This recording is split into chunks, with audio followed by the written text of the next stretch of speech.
The northernmost point of the empire is a place with lands that are notorious for their impassability and constant threat to life. The owner of this territory was Duke Filio Boreotti, head of the Boreotti family. From childhood, Filio had two very noticeable features. The first was that he was strikingly handsome, so much so that it struck you at first sight. And the second is his terrible character, for which he was nicknamed the Black Beast already at birth. His gaze was so piercing that it seemed he could kill with just his eyes. Glowing hair, dark eyes, sharp features, clearly defined cheekbones and collarbones created an almost frightening impression. He belonged to the rare number of ducal families that remained in the empire. He is the reason for women's sleepless nights, the most eligible bachelor in the empire. Having completed his business in the capital, the Duke began to prepare to return to the north. At the same time, he announced his intention to adopt a child. His assistant Lupa was horrified and decided that it was a stupid joke. But Filio only looked at him coldly, as if asking if he seemed to have time for such jokes. That's how it all started. All from one shelter in the east of the country. When the man appeared on the threshold, Anastasia was very scared. She screamed, not understanding who was standing in front of her and why he had come. Filio closed his eyes, unable to comprehend what was happening. Anastasia didn't stop screaming, but he still didn't understand what to do. The Duke was completely at a loss, not knowing how to behave properly with the child. The assistant noted that this was already a direct order from Filio and another personal record. This was the 5th visit to the orphanage, and each time the children began to cry as soon as they saw the Duke. Lupa hated his job more and more with each such visit. He could not understand at all why Filio had so suddenly decided to take the child. The Duke only replied gloomily that it had not been long since his sword had shed its last blood. Lupa tried to remind that such words were extremely inappropriate here. After all, children are still very young and don't understand anything about such things. The Duke thought for a moment, and a moment came to mind when one of the men was telling how the day before his child had spoken a word for the first time. He then added that every time the baby says, "Daddy," his heart rejoices, and the older brother tries his best to help the younger ones, which he is very proud of. But Filio replied with irritation that if he continued, his jaw would end up on the floor. A person should not be so happy. At the same time, he became curious whether the Duke was going to marry, but in response, he heard a rude wish for death. The man still tried to explain that when he had his own child, life would never be the same again. He believed that fatherhood was a true gift sent from above. However, the Duke himself did not share this opinion, although the man continued to insist. He said the children were so sweet and hoped that one day the Duke would understand what he was talking about. Probably now Filio saw all the children who were in this orphanage. Then he calmly said that they were moving on to the next shelter. At this time, Lupa's assistant thought that the Duke really could do with getting married. After all, he is the first candidate for an imperial wedding. As he left, Anastasia just ran into security.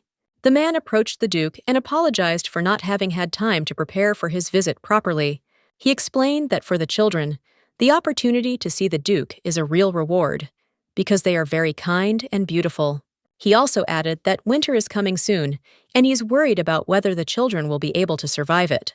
Lupa thought to himself that this man was asking the Duke for support too openly. Moreover, it was clear from the premises that the locals were not particularly concerned about its condition. The next shelter, according to Lupa, is unlikely to be an exception. Suddenly, a scream was heard in the building, and no one understood what was happening. They saw a man holding the girl tightly. She screamed loudly to be let go and, breaking free, ran away. The girl ran straight to Filio. The Duke turned around and immediately noticed her. She screamed and turned to him with a plea, calling him uncle.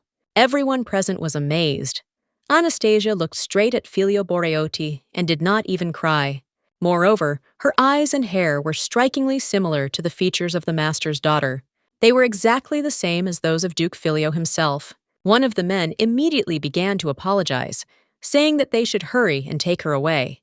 But Filio stopped them, asking them to leave the girl where she was. He noted that this girl was not on the prepared list. The man began to make excuses, stating that the girl had no manners and often played pranks. It turns out that this man disobeyed the Duke. He made it clear that he wanted to see all children without exception. The man immediately fell to his knees, begging for forgiveness. He tried to explain that they didn't want to show her precisely because of her character, but the Duke still decided to look at her. He asked her name. Anastasia replied that she did not have a name. The Duke was surprised that the orphanage did not give her a name, and the girl said that she was called by another name, but she hated that name. Lupa noticed that the girl looked bold and confident. He asked if she knew whose path she had dared to cross. Anastasia looked at him and replied that, in all fairness, her head should be cut off. She really didn't expect such a turn of events and was very surprised. The girl involuntarily shuddered at what she heard. But despite this, she showed real courage. The Duke admitted that her old name did not suit her at all. He thought for a moment, without saying a word. Then, after a pause, he said that the name Anastasia suited her much better. Filio said that Anastasia was now her new name, and from now on, that was what she would be called. Anastasia didn't understand why it was so long, and the Duke explained that Anastasia Boreotti was a first and last name. If she decides to live in the estate, she will first need to hire a nanny before thinking about anything else. Filio suddenly picked her up in his arms, and Anastasia was very frightened by this sudden gesture. Lupa was extremely surprised by what was happening and could not understand why the Duke was doing this. Anastasia said angrily that this guy seemed to really think that he could just play with her. Filio, smiling, noted to himself that everything was going much more interestingly than he had expected, and the girl screamed as if putting an end to it. The assistant was shocked by the Duke's behavior and did not know how to react to it. The name Anastasia Boreotti means lion's roar and was not chosen by chance. Count Canaverine is one of the few who can speak to the Duke directly and, frankly, without embarrassment. These two men from the academy won hearts with their appearance and behavior. Filio Boreotti resembled a high mountain hidden in blue icy peaks, and Count Rini seemed like a bright sunny meadow, filled with light and warmth. In his rare hours of rest, the Count proudly talked about his child. Perhaps this image was simply imprinted in the Duke's memory and irritated him. That day, he saw many families walking and laughing, and they all seemed very happy in their simplicity. It probably did look good, even attractive. Anastasia was surprised to hear that this was precisely why he decided to adopt her. Filio noted with seriousness that this was precisely his main reason. But Anastasia countered that people don't usually do that. They take children because they can't have their own, or because they're crazy about babies. Filio only noticed that she looked irritated, and Anastasia said that he was just stupid. He thought it was good that she was his only child, and there was something special about that. In the end, this is exactly what Anastasia wanted. She blocked his path to get what she wanted. Anastasia admitted that everything was exactly as he expected. Somehow, she managed to get out of this dreary and cold shelter. It was a truly dangerous step. She couldn't even imagine that she would get such a chance. After this, Anastasia said that she had one important request. She explained that it was necessary to report what was happening. At the shelter, the management and teachers were embezzling money that should have come from the fund. Duke Filio did indeed notice that this seemed to be the case. Anastasia added that the children were abused, and apparently were in collusion with the pimp. The Duke was surprised and asked again if she knew who a pimp was. Anastasia calmly replied that she knew. He sells people and sends them to the bar. Filio was stunned, and when he later told it, he didn't even know what to say. Anastasia admitted that they also want to sell one of the girls. That's why she wanted the Duke to punish these people to the fullest extent. He asked again whether she thought that all the culprits should be arrested. Anastasia clarified that she needed Connie's teacher because she always took care of the children. Anastasia, a brunette with a broken finger, sat, trying not to move so as not to touch the injury and cause the pain she had already begun to get used to. The girl noted to herself that she wondered how Filio had learned such details, since she had never told anyone anything. The Duke noted that only Anastasia showed concern for her maid, and this impressed him. The girl again reminded that the head of the orphanage regularly drank and often raised his hand against children. The bruise on her arm, according to Filio, was most likely left by this very person. However, Anastasia clarified that the bruise appeared at the hands of another teacher, not the head teacher. She added that the marks on her back were the result of punishment from the head teacher. This is why Anastasia asked the Duke to somehow punish everyone who participated in this. Filio asked with cold irony whether it would be fairer to cut off their heads. The girl objected that there was no need for execution, but it would be better to slowly torture them so that they could feel everything. Torment them until they beg for death, to at least be freed from the pain. The Duke was shocked. It was beyond his comprehension how a 5-year-old girl could say such things. After this, Lupa approached His Highness and attracted his attention with a gesture. He reported that everything was already prepared for departure, and we could set out. However, Filio ordered that Lupa remain in the palace and not go anywhere. The area was dirty, and, in the Duke's opinion, at least a superficial cleaning was needed. He demanded that Lupa clean everything until it shines, leaving not a speck of dust. Anastasia turned to him and wished him luck with the cleaning, smiling faintly. She added that if he was going to do this, it wouldn't hurt to give him a few tips on how to torture the guilty. True, everyone except Connie. She was kind to the children, and the evidence of the thefts is in the safe behind the painting. The Duke noted with interest that Anastasia was a surprisingly energetic girl for her age. When they finally left, the girl said goodbye warmly and admitted that she would have been glad to stay, but she went anyway. The knights were sure that in front of them was the very golden daughter of the king, whom Lupa had hidden from everyone for a long time. Lupa merely shrugged and reminded them that they needed to finish cleaning first, before discussing such guesses. The road was so long that by the time we arrived, night had already fallen, hiding the landscape in complete darkness. Anastasia wrapped herself in a blanket because it was piercingly cold outside, and she felt very cold. Filio Boreotti heard her stomach rumble, but did not react to it in any way. He pretended not to hear it, although at the same time it seemed as if someone was knocking on the window. He asked what was going on, and the woman apologized, adding that she needed to stop immediately. It was already quite late, and judging by the lady's appearance, she was not feeling well, so everyone decided that the Duke would like to spend the night at an inn nearby. Anastasia replied that she was fine, but the Duke said that they would stop anyway. He noted that she was literally shaking from hunger, but at the same time, she was able to express such loud indignation. These words touched Anastasia a little, and she was slightly offended. It would be really good for her to finally have some proper rest after everything. The Duke turned to Anna and noted that as soon as Anastasia recovered, they should prepare everything necessary for their next departure. The girl was genuinely surprised by what she heard. She did not expect such words. She even fell out of the carriage out of surprise. But Filio still managed to grab her hand in time.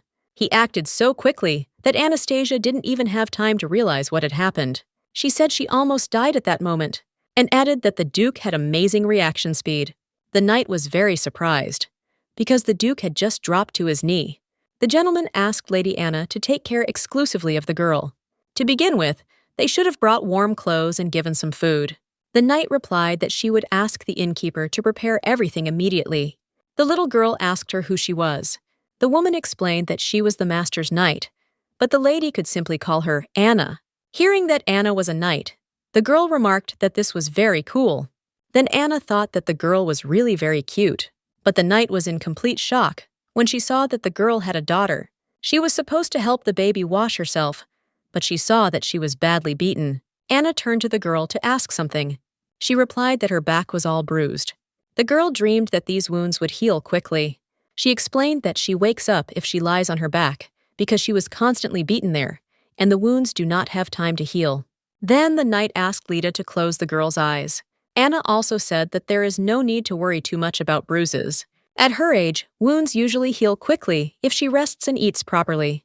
Her younger brother also often got injured.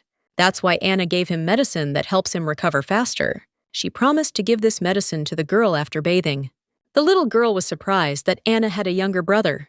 Anna said that he really does get into trouble often and is therefore constantly injured. After some time, the girl changed her clothes and came to the gentleman to surprise him. She noted that the food smelled very good and had never smelled such a pleasant aroma. The gentleman noticed that Anastasia was still too ugly for his views. Anastasia got very angry and said that he didn't help her in any way. Filio replied that he had nothing to do with it, but now she was his daughter, and he was obliged to take care of her appearance. The girl said that he should just accept it, because it would always be like this. The gentleman said that he never made concessions, and Anastasia explained that he should understand what it means to raise a child. He looked at her carefully, but she only turned away in response. After some time, Anastasia went to sleep in her room. Lupa said that they all lived in harsh conditions. According to the lady, they were beaten every day for a long time. Knight Anna was surprised that Anastasia looked too small for her age, and it looks like she wasn't being fed properly. The gentleman turned to Anna to say something important. He noted that anyone who dared to touch the children should be taken to the duchy. He will personally torture such people here. The girl was shocked when she put on such warm clothes for the first time. Anna noted that these clothes suit Anastasia very well. The girl was delighted with this compliment. Filio turned to her and remarked that she now looked like a normal person. Anastasia got angry and said that she had always been normal, and in such cases they usually give compliments. The gentleman did not understand why he should compliment someone who did not deserve them, and the girl replied that he should understand. He was her father. He asked why she still called him Mister, and she explained that she just wasn't used to calling him Dad yet. He responded by saying that he was not yet used to giving compliments. Then Anastasia became embarrassed and again realized that she was probably a little wrong in her thoughts. Filio added that if Anastasia wants praise, she needs to gain a little weight. Knight Anna said that Anastasia should check on the crew. When she came out, Anastasia asked if everything was ready for departure. She was informed that everything was ready, but she did not answer anything in response. The boys decided that something had happened, or that something had gone wrong. Anastasia admitted that she was simply used to communicating with ladies differently than with others. Filio and the others decided that she was probably exaggerating, not understanding why the Lord was acting unusually.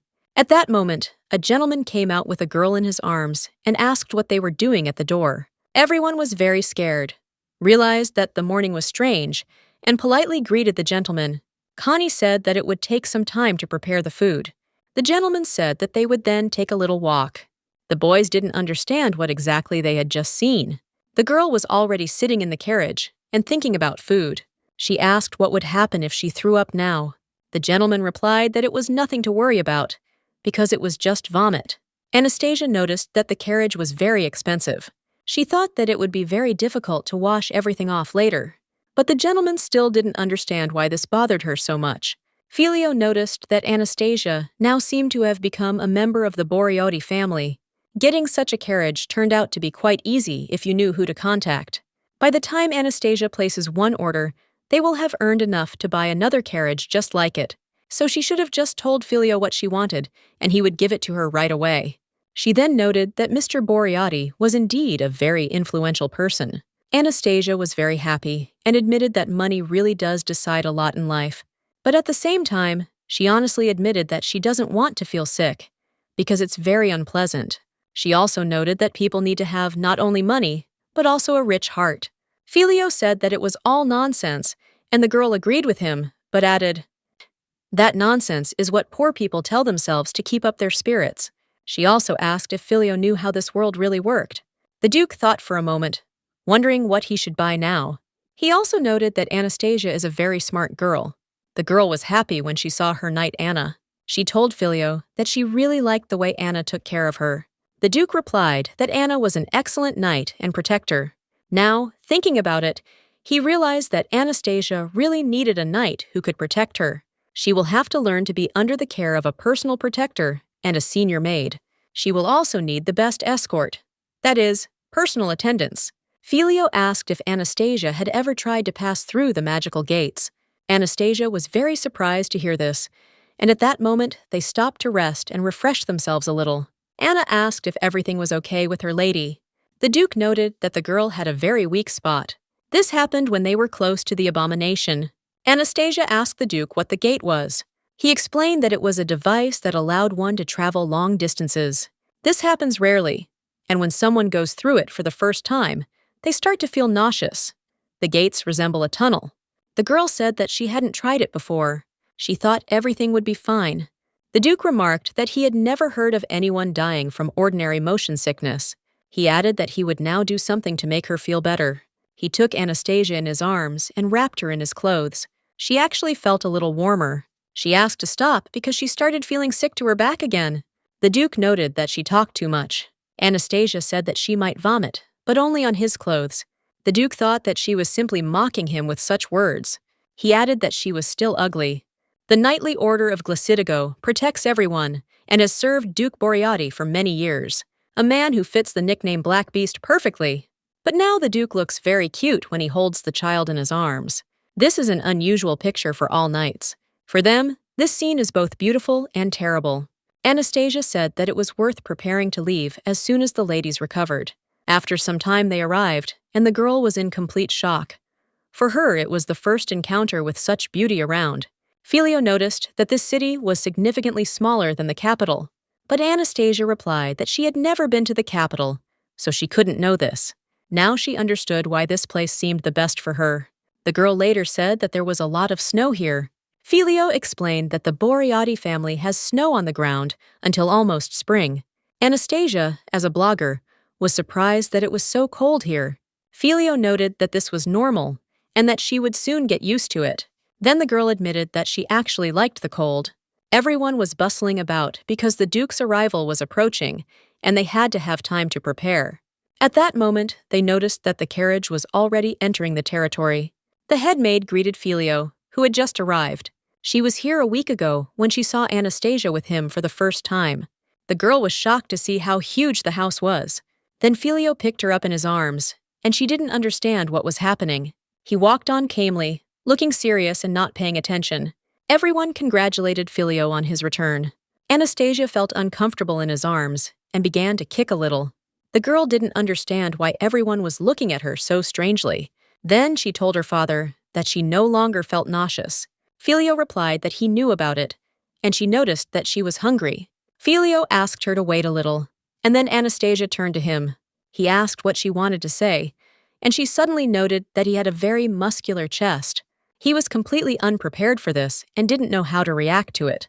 After a while, they found themselves inside, where they were also met by maids. Anastasia was amazed. She had never seen anything like this in her life before. Horror stories that were usually told about such places immediately popped into her head.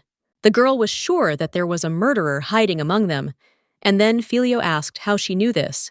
Anastasia was very scared when she heard this, because she could not believe that someone had died here, and that a murderer was hiding among them. Filio noticed that the mansion even had a prison, and asked if Anastasia wanted to take a look at it.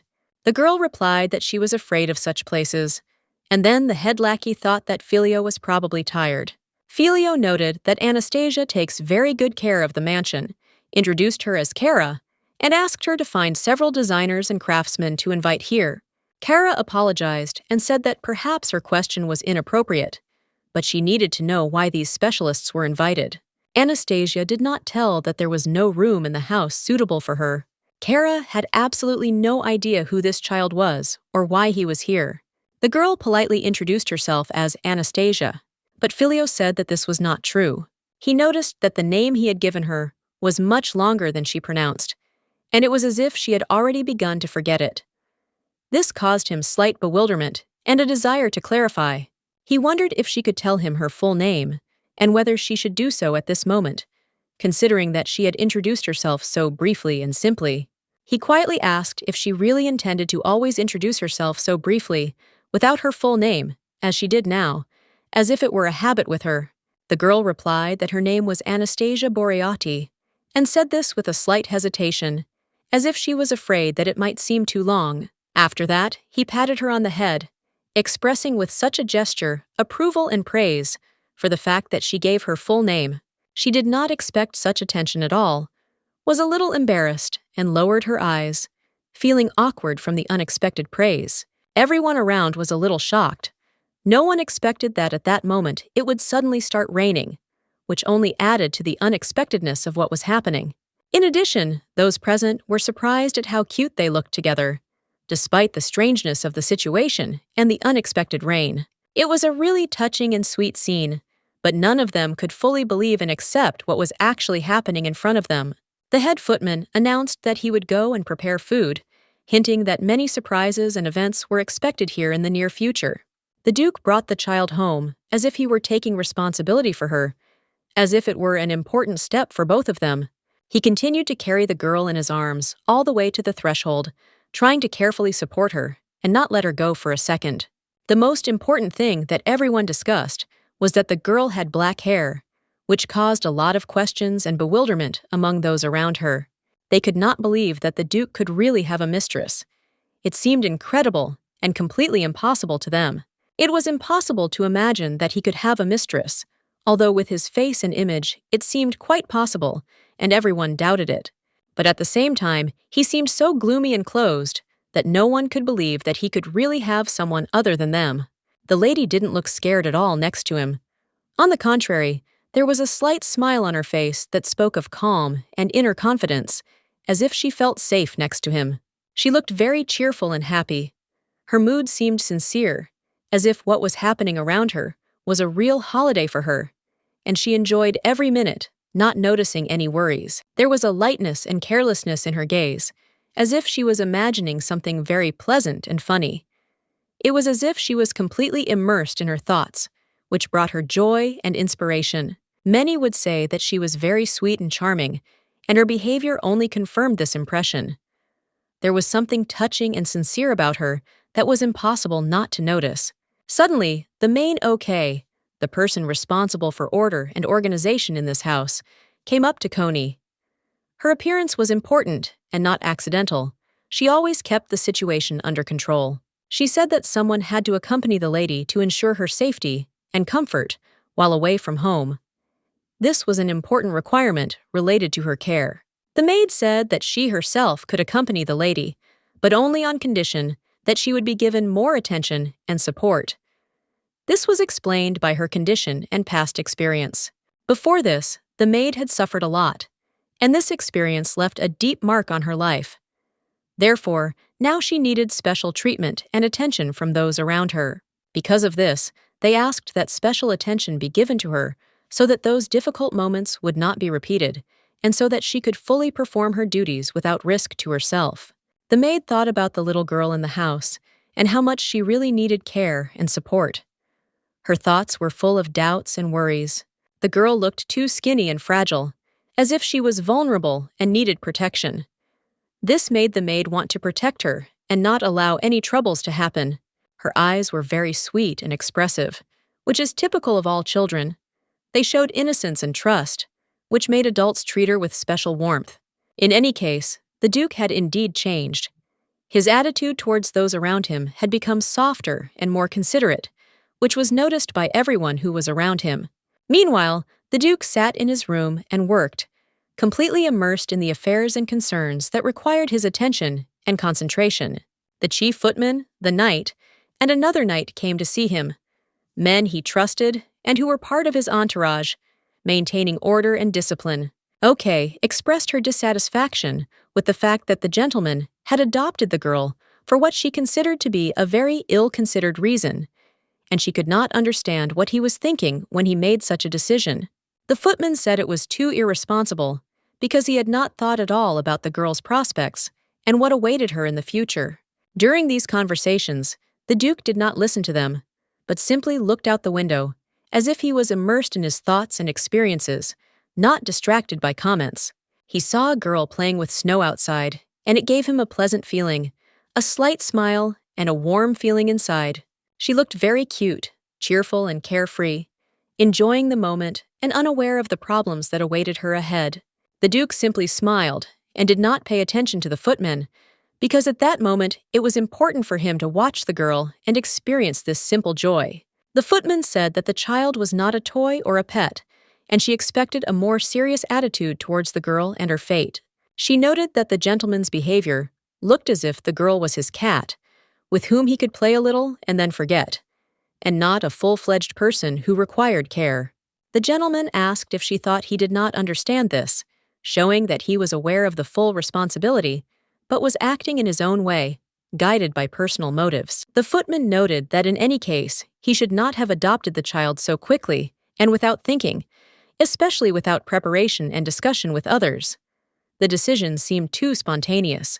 From the gentleman's look, the footman understood that it was better not to continue the conversation and not to ask more questions, otherwise she risked causing displeasure. In his eyes, fatigue and determination were visible. One of the knights advised the footman to calm down and not interfere, and he himself asked whether this child was really the master's daughter, wanting to clarify the situation without unnecessary gossip. The gentleman asked not to make him repeat his explanations, making it clear that the topic was already closed and any doubts were unnecessary. He was not going to return to this conversation again.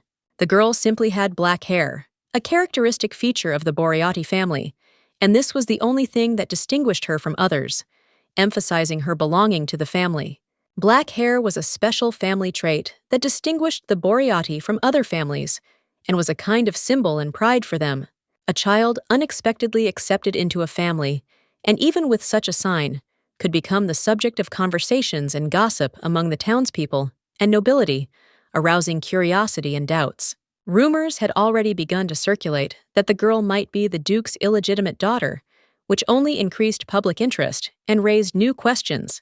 The gentleman explained that, first of all, they needed to help the child get a little better, because her health condition was causing some concern and required attention.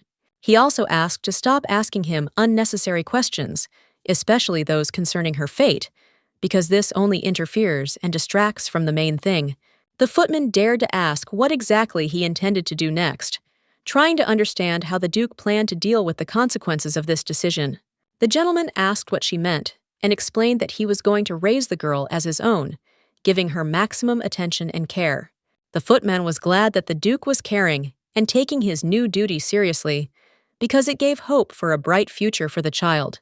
She said that the main thing now was to silence everyone who would start spreading rumors and suspecting the Duke of impulsiveness and rash actions. She recently invited several merchants to buy the girl the necessary things that would help her adapt faster and look decent.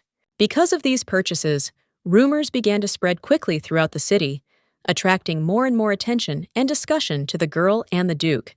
Therefore, the footman wants to know from the Duke how he intends to combat such rumors and protect the new daughter from unnecessary gossip. The Duke understands that this is only the beginning, and that ahead lies a difficult struggle for the child's peace and maintaining the family's reputation in society. The gentleman was silent at first, not giving any answer, as if he was thinking over what he had heard. His calm seemed tense, and no one dared to break the silence. Then, looking at the girl, he smiled. A slight smile, but there was kindness and warmth in it, which immediately relieved the tension in the room and surprised everyone a little. He noted that she was already running around the house as if it were her personal property, which spoke of her freedom and confidence in this place, as if it had become her home. Everyone around was surprised by such an unexpected reaction of the Duke. Usually he was reserved and serious, but now his words sounded almost kind, which confused those present. Then he advised, first of all, to simply do nothing, not to rush into conclusions and actions, which was unexpected advice in such a situation. People were shocked, not understanding why the Duke was giving this advice. They expected strict instructions and clear orders, not a call for inaction. The Duke looked menacingly at the knight, and she immediately fell silent, realizing that it was better not to argue or express doubts about his decision. The knight expressed concern that the girl would be insulted and mocked behind her back, which could turn her life into a real nightmare. For her, this would be a real hell. The constant attention and sidelong glances of those around her would not leave her a moment of peace, making her feel like an outcast. The gentleman said that, of course, no one she feared would dare to show compassion, but if anyone decided to hurt her, he would have to pay for it. He promised that if he noticed such a situation, he would personally take upon himself the honor of destroying the offenders with his blade, washed in blood. The threat was extremely clear and serious. The knight bowed, realizing that her master's attitude was unyielding and serious, and that he was truly ready to protect her by any means necessary. At that moment, a servant knocked on his door and informed him that the master was waiting in the vestibule, which meant that he had to leave the room immediately. The gentleman heard the news that their dear guests had arrived, and this aroused in him a certain attention and readiness to meet. The maids promised to help, although they said it as if everything was under control, and there was no need to worry about possible problems. One of the maids came closer, expressing the hope that the lady was enjoying herself, and invited her to come closer, showing concern and attention to her condition. Anastasia noticed that the snow reached her ankles, which created a feeling of cold and damp environment, making being outside unpleasant. She felt as if snow was creeping under her clothes every time she took off her hat, making her shiver with cold and discomfort. The maid said that she was indeed right, and perhaps she should ask the cleaners to clear the snow for her. But the girl replied that she loved snow and did not want it cleared. She decided to make a big snowman the next time she went out. The thought seemed so joyful to her that she looked forward to her walk. The cook also looked in on her and said that if she had had fun, then now it was time to have a snack, because a cheerful mood requires good food. The girl was absolutely delighted when she saw what they had prepared for her. Everything looked so appetizing and beautiful that she wanted to try it right away. The chef explained that it was not difficult to prepare, and now she can enjoy the food without worrying about how everything was done. When she tried it, she was simply delighted. The taste was so pleasant that the girl could not even believe that it was a real delicacy. She was told not to be shy and to ask for more if she wanted. The girl felt free and happy with such attention. The girl's delight did not subside. She enjoyed every piece and was sincerely glad that so much care and attention was given to her. After that, the one the girl simply called the car came to her, and this made her smile. She was glad to see her. The appearance of the car on Anastasia's face was immediately reflected by a bright smile, which made her even happier and more alive. Anastasia hurried to Anna to hug the knight tightly, who was always there and supported her in difficult moments. Anna noted that Anastasia had a great time during the walk, and that this was evident from her mood and joyful look. The knight noted that the girl should address her less formally, since there should be a friendly closeness between them. But the girl replied that she had become so accustomed to speaking formally and respectfully, and it was difficult for her to change this style of communication. Anna, however, felt that such strict treatment was not very appropriate for a lady from the Duke's family, and that it created unnecessary tension. She added that one can and should communicate more simply with one of her knights, without using excessive formality and distance. The girl thought that becoming a knight was only possible through very hard work and constant efforts, because it requires not only strength, but also complete dedication to the cause. Anna smiled and noticed that the Duke was now looking for that very edge, that point that could change everything and reveal the girl's hidden potential. The girl was surprised, because she expected that the Duke would again ask her to simply look good. But here there was a completely different approach, much more serious. Anna explained that the Duke thought that the girl herself would like this task, and that it would help her to reveal herself and become stronger. After some time, they came to the Duke, and there stood some horse with a bow, which seemed strange and incomprehensible to the girl. The girl was in complete shock when she entered. She didn't understand what kind of strange situation this was, and why there was a horse with such decoration at all. Everyone was really surprised, because this horse looked very much like one of his relatives, like a reflection of the Duke himself, and he spoke almost exactly like the Duke, with similar intonations and mannerisms, which made it even more confusing. No one could understand how it happened that an animal and a person could be so similar to each other. The girl said that this gift was too expensive, and she did not know how to accept it, feeling awkward. But the Duke insisted that she should thank him, because even such a gift was a sign of his respect and trust in her. She tried to figure out what exactly he would say when he tried to take the gift back, but the Duke didn't want to back down. She was told to act nice at least once a day, as this would help improve relationships and show inner strength. The girl asked what would happen if she refused to comply with this simple requirement, fearing the consequences. Then the Duke noted that the refusal was his fault, that he had raised her poorly, but he was not going to drive her away because of this. On the contrary, he would be patient. She thought he was some kind of pervert and didn't understand why he was acting so strangely. Her thoughts were full of doubts and mistrust towards him, despite everything that was happening. He, without hiding his interest, asked when she would start calling him father. She replied that she would try to do so, although it was difficult for her to imagine such a step. Despite her inner resistance, she generally agreed with this and understood that it could bring them closer together, even if it was not easy for her. He asked her for her hand, at the same time presenting her with a piece of candy as a symbol of his appeal and promise, which seemed to mean a lot to him. He explained that it was a small reward, a sign of gratitude and encouragement for her actions, albeit simple, but important in their relationship. This award was meant to remind her of every time she had been good and sweet, trying to do everything to earn his favor. For everyone around, the Duke with strawberry milk candies was an unusual sight, because they were accustomed to his seriousness and strict appearance. Anastasia asked why Mr. still called her by another name, since it sounded strange given their new relationship. She looked down, not knowing how to explain her feelings and thoughts, and it was difficult for her to find the words to tell everything honestly. Anastasia thought he was angry, but in fact, he just said that he had received good news, which calmed her down a little. This news concerned people who had once hurt her deeply, and now she felt the past beginning to return. He asked to bring her to show her everything, although she was still a little nervous and unsure how much she could handle this moment. She was afraid that meeting them could hurt her again and make her relive the terrible memories that she had long wanted to get rid of. If things became too difficult for her, she would immediately ask to be taken to her room to escape the unpleasant emotions and find peace. She also promised to definitely talk to his lordship about everything that happened and to tell him everything that was on her mind, instead of remaining silent. At the same time, the girl wanted to see everything with her own eyes, understand the situation, and figure it out, so as not to remain in ignorance and fear.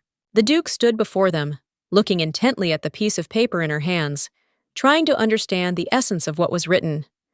Her gaze was focused and slightly anxious, as if she was looking for answers to an important question. He asked what had happened to the orphanage, showing genuine interest and concern for the fate of those who lived there. The question was asked with the hope of learning at least some good news. He was told that the orphanage had burned down in an accident, leaving behind only ashes and destruction. The news was heavy, as if there was sadness and hopelessness in the air. Lupa noted that the authorities were notified of the incident, and unfortunately, all the children and caregivers there died. This caused a bitter sense of loss that was difficult to drown out with words. However, the most affected by this tragedy were the children and their teacher, who essentially had to leave this world, but now remain forever in the memory of those who knew them. If they had managed to survive, they could have provided support and assistance to those who really needed it, continuing to live and fight for the future. The Duke understood the full extent of what had happened and said that help could have come if they had arrived a little earlier. Then perhaps the tragedy could have been avoided. After that, he did not hesitate to burn the papers, as if trying to erase the memories of this bitter event and let go of the past, leaving it behind. The men kneeling before him looked frightened and humble, as if they realized the gravity of their guilt or responsibility for what had happened. Suddenly, he heard Anastasia's voice, which pierced the silence and awakened old feelings in him, a voice full of hope and strength, capable of inspiring even in the darkest hour. Boreotti always did the right thing. His authority was so strong that even the imperial family could not argue with him or oppose his decisions. There were many reasons for this, but one of the main ones was that the aura could only be obtained by those who had reached a certain level of mastery of the ball. It was a unique feature. Mages used their power differently. They controlled mana, which served as the source of their magical abilities and was different from aura. These were completely different phenomena, but both forces were important and influenced the course of events, helping to achieve goals and maintain balance. It was this ability that distinguished Boreotti and made him unique, giving him special power and influence in society and among his loved ones. The girl was very happy when she saw the mister. Her eyes were shining with joy, and the smile did not leave her face, as if she found support and protection in him. She almost jumped out of the knight's arms. She was so excited and happy that her heart was filled with light and hope for a better future. When the girl landed, she immediately ran to her father, hurrying to him with such joy and impatience that it seemed as if she could not linger any longer. Her whole world at that moment was focused on him. Her father warned her that if she ran so fast, she would definitely get hurt, trying to protect her from possible injuries and remind her that haste often leads to pain. But the girl did not understand such warnings, because in the orphanage she ran better than anyone else, was fast and agile, and never encountered problems that could stop her. She had heard people say that she would understand everything when she broke her nose, but it seemed too serious and incomprehensible to her. Why be so afraid and limit herself for no reason? Her father noticed that he was interested in how many times she had to run away from the orphanage, as if it had become a normal part of her life, and he was willing to listen to her story to understand what she had to face. The girl confirmed that it was true that she often ran away, and explained the reasons, as if carrying the burden of those difficult days and memories that did not let her go. All this happened because of those people who constantly tried to hit her, did not give her peace, and her life in the shelter was full of threats and struggle for her place in the sun. Later, she turned to Mr. Secretary, who responded with a smile, soft and warm, as a sign of goodwill and understanding, which immediately lifted her spirits and gave her a feeling of security. He introduced himself and said that he was very glad to see her again, showing genuine joy and warmth, as if their meetings brought him real satisfaction and comfort. He also expressed his pleasure that the lady was doing well, that she was healthy and feeling well, showing his care and attention to her condition. The girl said that she eats a lot and sleeps well, that there is order and peace in her life now, which has become her personal victory and a reason for pride. The man was genuinely happy to hear these words, because for him, it meant that everything was going in the right direction, and the girl was really under good protection. At that moment, the girl heard those around her, those very connected people, begin to talk about how they missed her. Their voices were filled with warmth and anticipation of her return.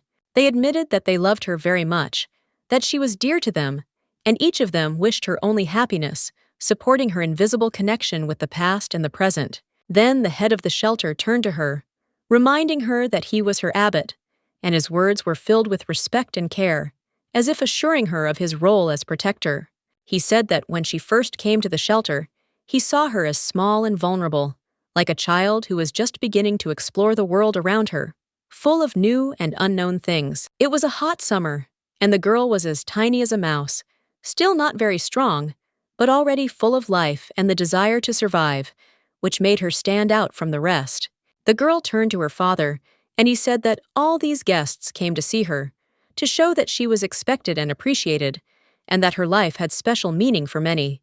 He had to live his whole life to atone for the mistakes and punishments he had brought upon himself and others. That was his purpose, to live to fix what he had destroyed. Like her father, he is obliged to entertain those who rule over him, to fulfill their whims and desires in order to maintain peace in their environment and not cause unnecessary problems. She should have talked to these people until he helped her calm down. This was the only way to avoid conflicts and establish at least some kind of mutual understanding. The girl did not understand at all why she had to do this. It seemed meaningless and alien, and her internal protest left no doubt. He explained that he wanted to see if she would be willing to show mercy to one of them.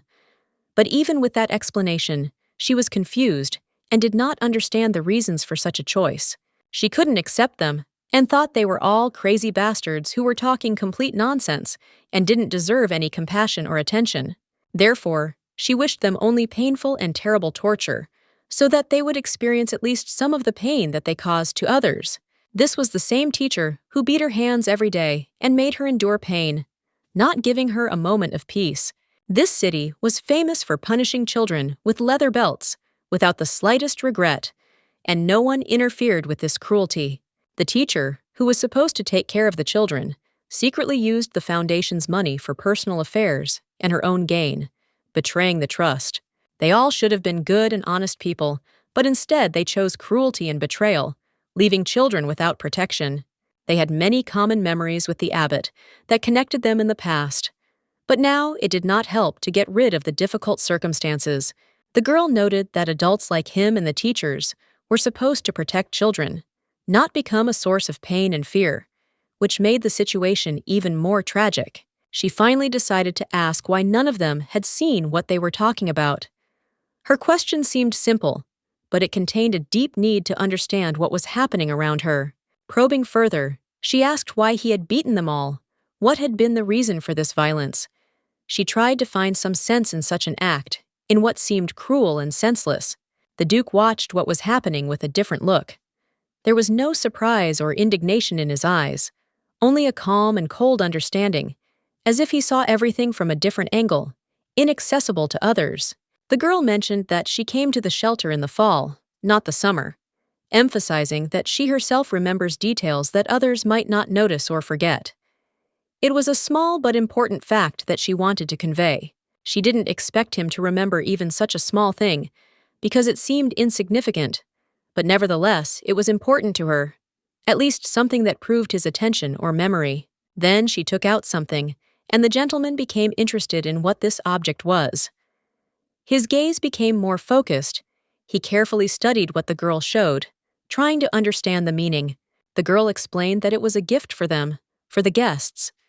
She wanted to do something special that could express her feelings or idea, show respect or care. She opened the box and said that inside was a requiem. It was a musical gift that had deep symbolism, connected with memory and farewell. The requiem is played to accompany the souls of the dead, and the girl knew this, putting into her gift not only music, but also the meaning associated with departure and farewell. Lupa could not believe that they were really related. There was so little in common between them, and this connection seemed strained and strange to him, as if the relationship was just a formality. The footman only asked Lupa to be quiet, not to attract unnecessary attention, as if trying to hide their family problems from prying eyes and maintain the appearance of order. The girl's black hair and her character were very reminiscent of her mistress, but there were also differences. The dark features were mixed with something else, unique to her, which distinguished her from the others. The girl said that now they would not go anywhere, as if fate had bound them together forever, despite all the difficulties and contradictions that arose between them. They all seemed disgusting to her, as if doomed to rot in water or languish in some kind of endless decay, which gave the situation a gloomy and hopeless tone. After all this, the gentleman gave her a candy, as if he wanted to soften the tension of the moment or show a little affection. Despite the gravity of the conversation, she said she had done nothing wrong, although he believed otherwise, and tension arose between them due to different views on her actions and responsibility. The girl assumed he was referring to her humiliation of other people and gossip, which seemed like an unfair accusation to her, but perhaps there was some truth in it. The gentleman said she had acted as a Boreotti should, alluding to strict family standards and traditions that she may have broken or observed in her own way. She was pleased to hear such words from her father, despite all the difficulties of their relationship, because it meant recognition and a certain support in his eyes. The maids were amazed. Their lady looked so magnificent that it seemed almost magical. Each of them could not take their eyes off, amazed by her beauty and grace. The footman and Knight Anna were also completely delighted with what was happening. They did not expect that everything would turn out exactly like this, and their surprise was visible in every look and gesture. Lupa was the only one who was not affected by all this. He even thought that the others were acting strangely and were worrying too much about trifles, not understanding their delight. The girl realized that her father would not allow them to die quickly, because he was too wise and cautious to allow such extravagance in relation to his family. The father explained that he would not do anything so reckless or wasteful. He valued every opportunity and every resource he had. The girl smiled and agreed that it was right to use everything that was available, and was surprised where she got such thoughts from. Her father could not understand where she learned this. She replied that she had been taught all this in the orphanage, where life was harsh, and she had to quickly learn to find a way out of different situations. The girl came up with the idea of tying them together and throwing them off a cliff to test their strength and endurance, as this could be a test for everyone. She explained that when they came back, due to the tension in the rope, they would go down again, then up, and repeat this several times to test its strength. This way, they can leave them hanging until the rope breaks, which will help them understand how much they can be relied on and who is capable of what. The gentleman agreed that the idea was good, and that there was a suitable rock nearby, where all this could be arranged without unnecessary problems and fuss. The girl warned them not to be too rough with them, because they would have to endure many more trials, and it would not always be easy to maintain composure. She even threatened to slap anyone if they failed to keep their promise and let the others down, because team discipline was important. Lupa was completely shocked by such determination and realized that in any case, he would have to participate in this and fulfill his duties to the end. He paused for a moment, wondering if he was beginning to understand something important. It was as if his thoughts were coming together in a puzzle, revealing a hidden truth that had long remained a mystery to him. But Regina no longer had any connection to the Duke's family. Her fate was separated from her family, and the connection that once could have been was now irrevocably lost. Regina was strikingly similar to her mistress, not only in appearance, but also in her manners and behavior, as if she reflected the very one who was an example and symbol for the family. It would have been easier if she had turned out to be the Duke's illegitimate child. Then her existence would have had at least some logic and explanation within the framework of family ties. On the day of their first meeting, although she looked like a lost street child, there was something noble about her, like a hidden depth that beckoned and commanded respect. At that time, she was not yet acquainted with Madame Regina, and fate did not bring them face to face, although in the future their lives were to become closely intertwined. Now she looked very much like a child of the Duke's family, who was carefully raised and valued in the same way as that very Regina, who was an important figure for the family and a part of their world. But at the same time, they were not at all similar to each other, despite the external similarities. In their souls and destinies, there were great differences and opposites. Now all this was in the past. Those who connected her with her family were no longer alive. They were gone forever, leaving behind only memories and shadows. One day, in the pouring rain, on the grounds of the Duke's family estate, she ran, hiding from everything that once connected her to this place. She ran away and looked scared then, like a child who had to leave her home to survive in this cruel world full of threats and dangers. She left with the one she loved, leaving everything behind, the past, her fears, and the life that now seemed alien and unnecessary to her. Lupa personally examined the carriage that was carried downstream by the river that day, trying to understand what happened and where the fugitives could have disappeared to. But the bodies were never found, as if they had dissolved in the water, leaving behind only a mystery that no one has been able to solve to this day. If they managed to survive, then perhaps they could even find a new home, a new life, where no one would know their past and who they really are. And if they did escape from the Duke's territory, then it was probably from there that this child was born, a living reminder of the past that no one wanted to remember. In the evening, the Duke decided to take a bath, trying to cleanse himself not only physically, but also mentally, trying to forget all the disturbing thoughts and find peace within himself. She remembered being told that this child was not just a pet, but someone special, something more than an ordinary animal, and those words touched her soul. He thought about her words, deciding to consider them carefully, because the meaning in them was deeper than it seemed at first glance. Later, after he had left the bath, he thought that a pet was just an animal, and no matter how you looked at it, that definition was too narrow. For some creatures, this comparison was offensive, because they would like to be recognized as something different and not just animals. He wondered how she knew the word requiem. It seemed too complicated for a child her age. Requiem, embezzlement. These concepts were complex, but she knew them, and it was surprising. Although she was still very young, she had a command of words that even older children could not master. She was taken to an orphanage at the age of 5, and given that, her knowledge seemed even more amazing and unusual. Maybe she was a genius. That was the thought that occurred to him when Lupa knocked unexpectedly on his door. He was surprised and noted that he had not called him, not expecting a guest at that moment. Lupa said he had something to tell him, and it seemed important despite the unexpected visit. He sat and behaved strangely, and the gentleman became interested in what kind of strange appearance he had taken on. The assistant explained that it was all because of the work he had done for the gentleman, and that explained his condition. The work was difficult and stressful, and it took its toll on Lupa, who looked tired and agitated. He was sorry that he had come without an invitation, but the gentleman had not invited him anyway, and this added to the awkwardness of the situation. First of all, Lupa believed that what he wanted to tell was very important and could not wait. At that moment, a girl knocked and asked if Mr. was there, and her persistence was noticeable. Apparently, his lordship was still in pain, and the maid saw how a bath was being prepared for him, so perhaps they should return later. But the girl was determined and wanted to see the gentleman right now, no matter what. The gentleman and his assistant heard her quiet voice behind the doors, where she was quietly saying something.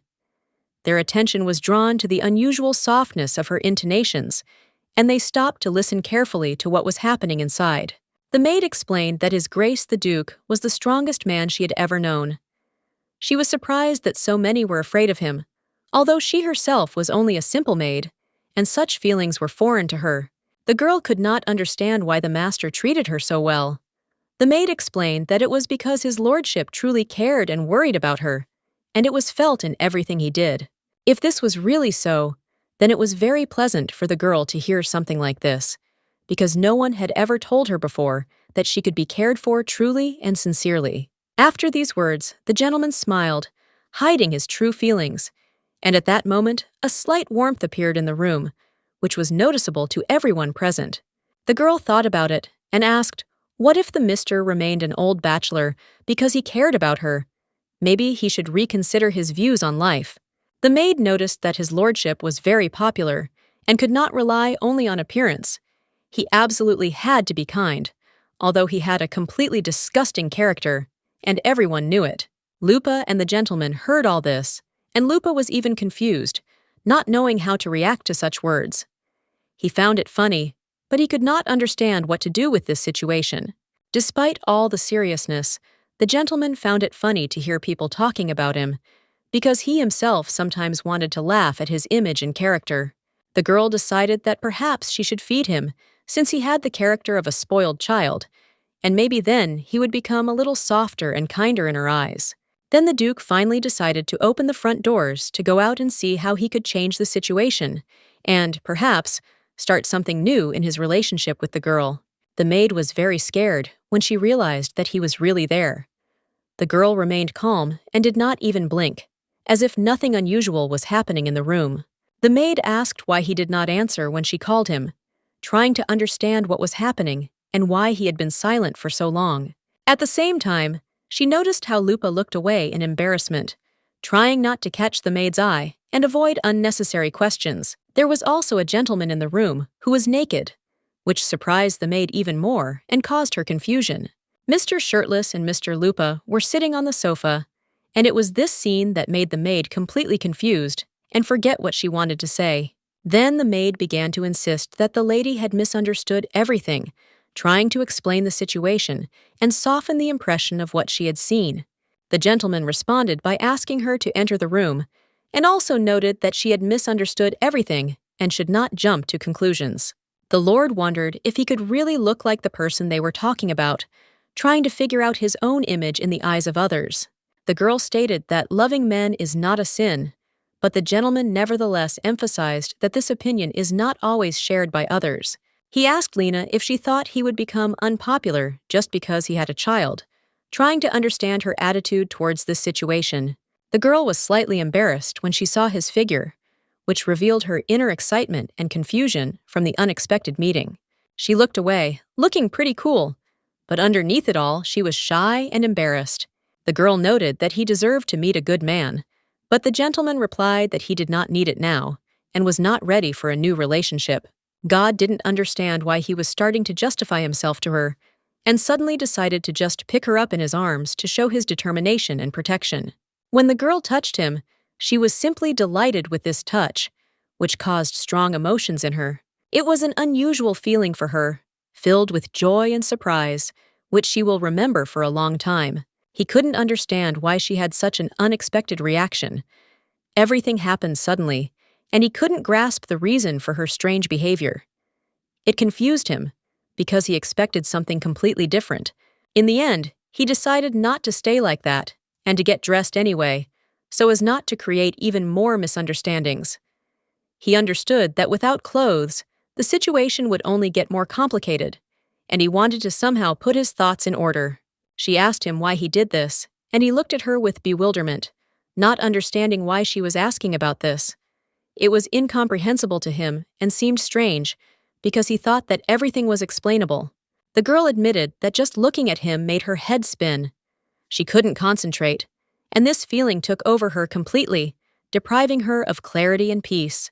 The gentleman said that he was already tired, and at the same time complained that his own daughter was harassing him, which only added to the tension and fatigue in his soul. Despite this, he still decided to ask why she came to him in the first place.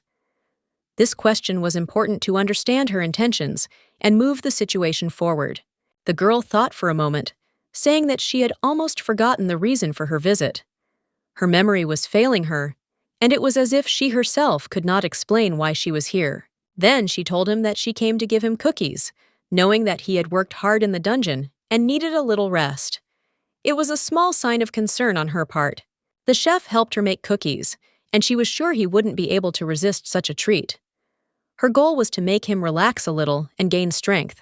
When they first met, he had kept the candies for a long time, and now she decided to thank him for this attention.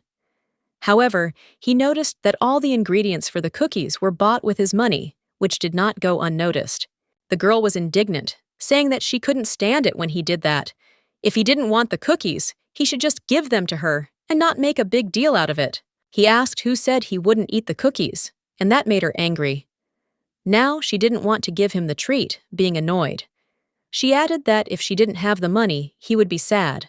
The father replied that now his money was her money, and the girl immediately admitted that she was just joking, trying to defuse the situation and not create a conflict.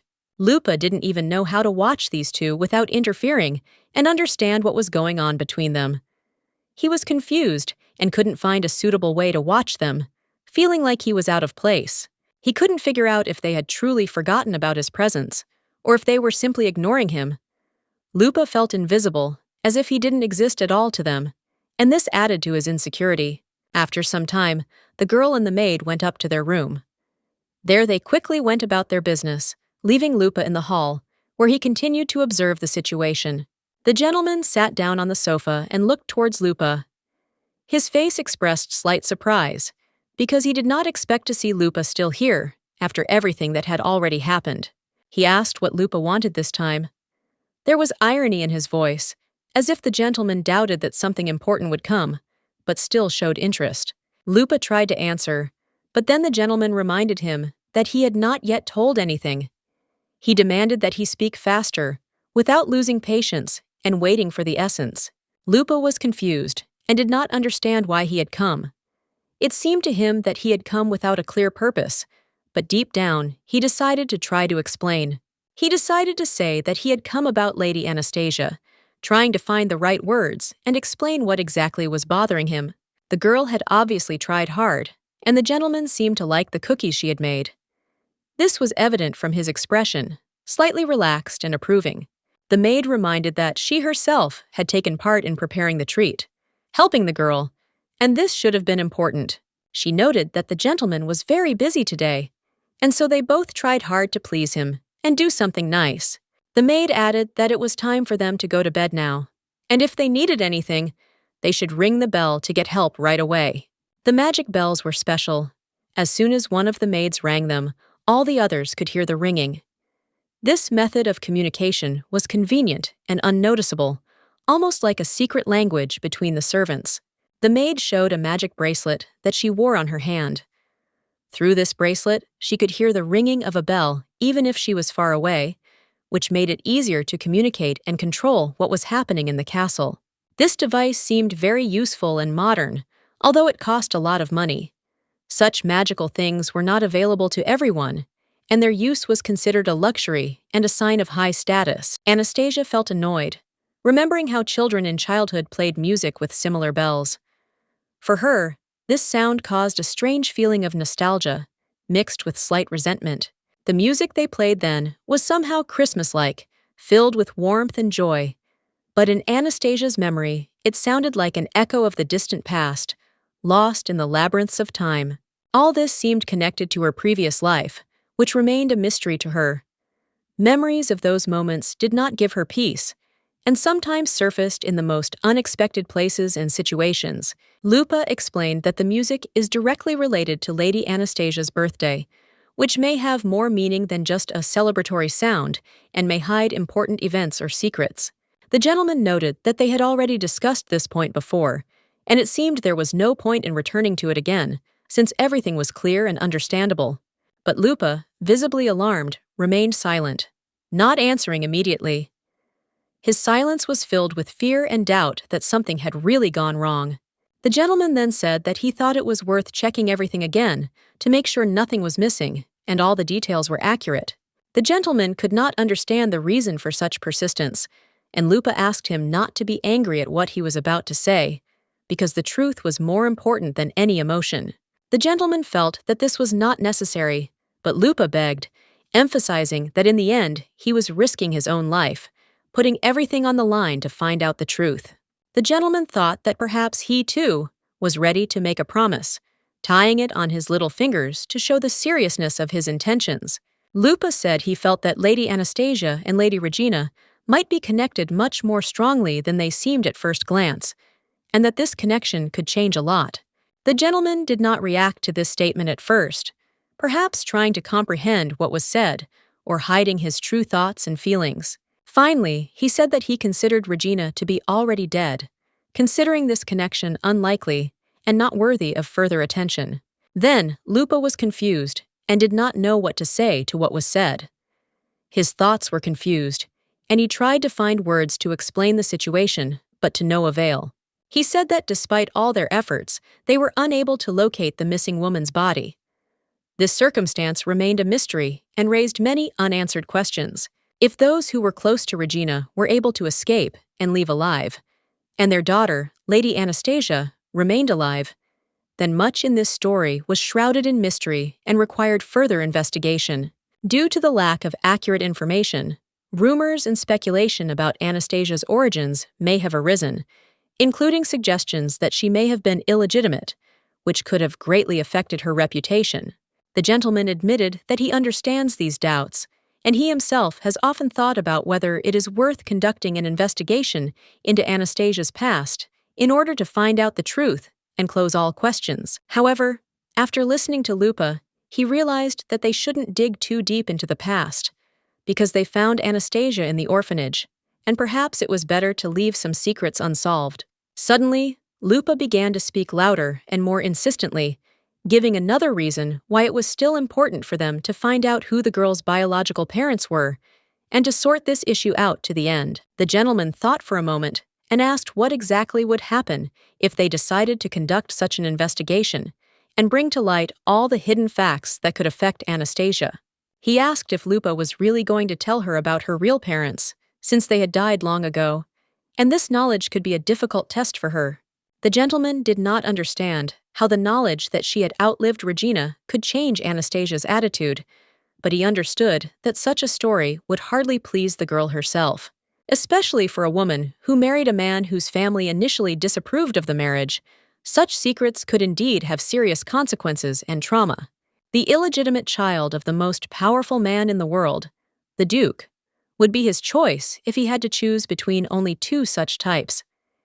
It seemed to him a very important and significant decision that could change many things.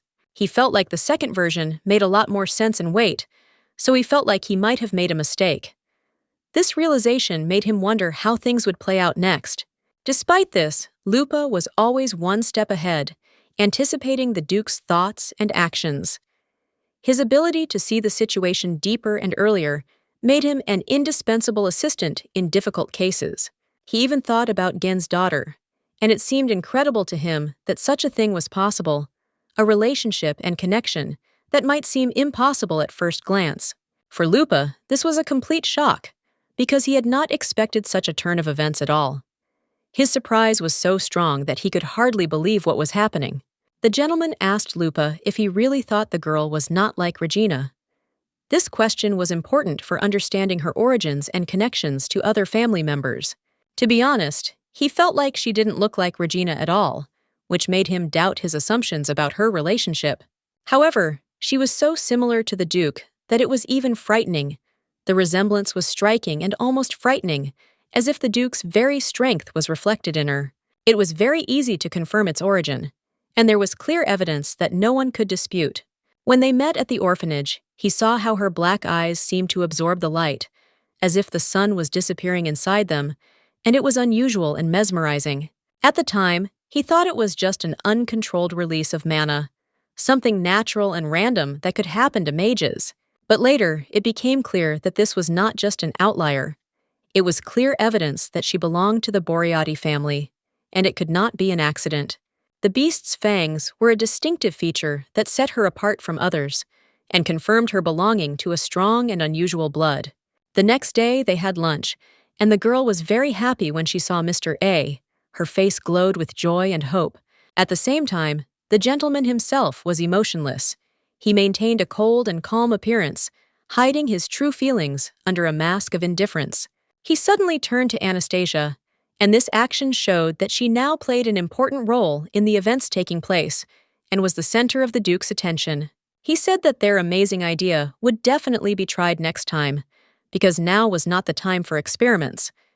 Everyone was waiting with interest to see the result of her plan in action. The girl was the real creator of the idea of Filio Boreotti, and her imagination generated more and more bold ideas that could change the course of events around them. The only ones who would suffer in such cold weather were the frozen knights, forced to stand guard despite the frost and the strong wind that penetrated under their armor. Everyone understood that it would have been better to carry out what they had planned yesterday.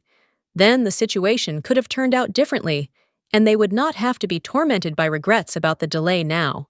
At that moment, the girl rose from her chair and went to the gentleman to discuss with him an important question that had been bothering her for several minutes in a row.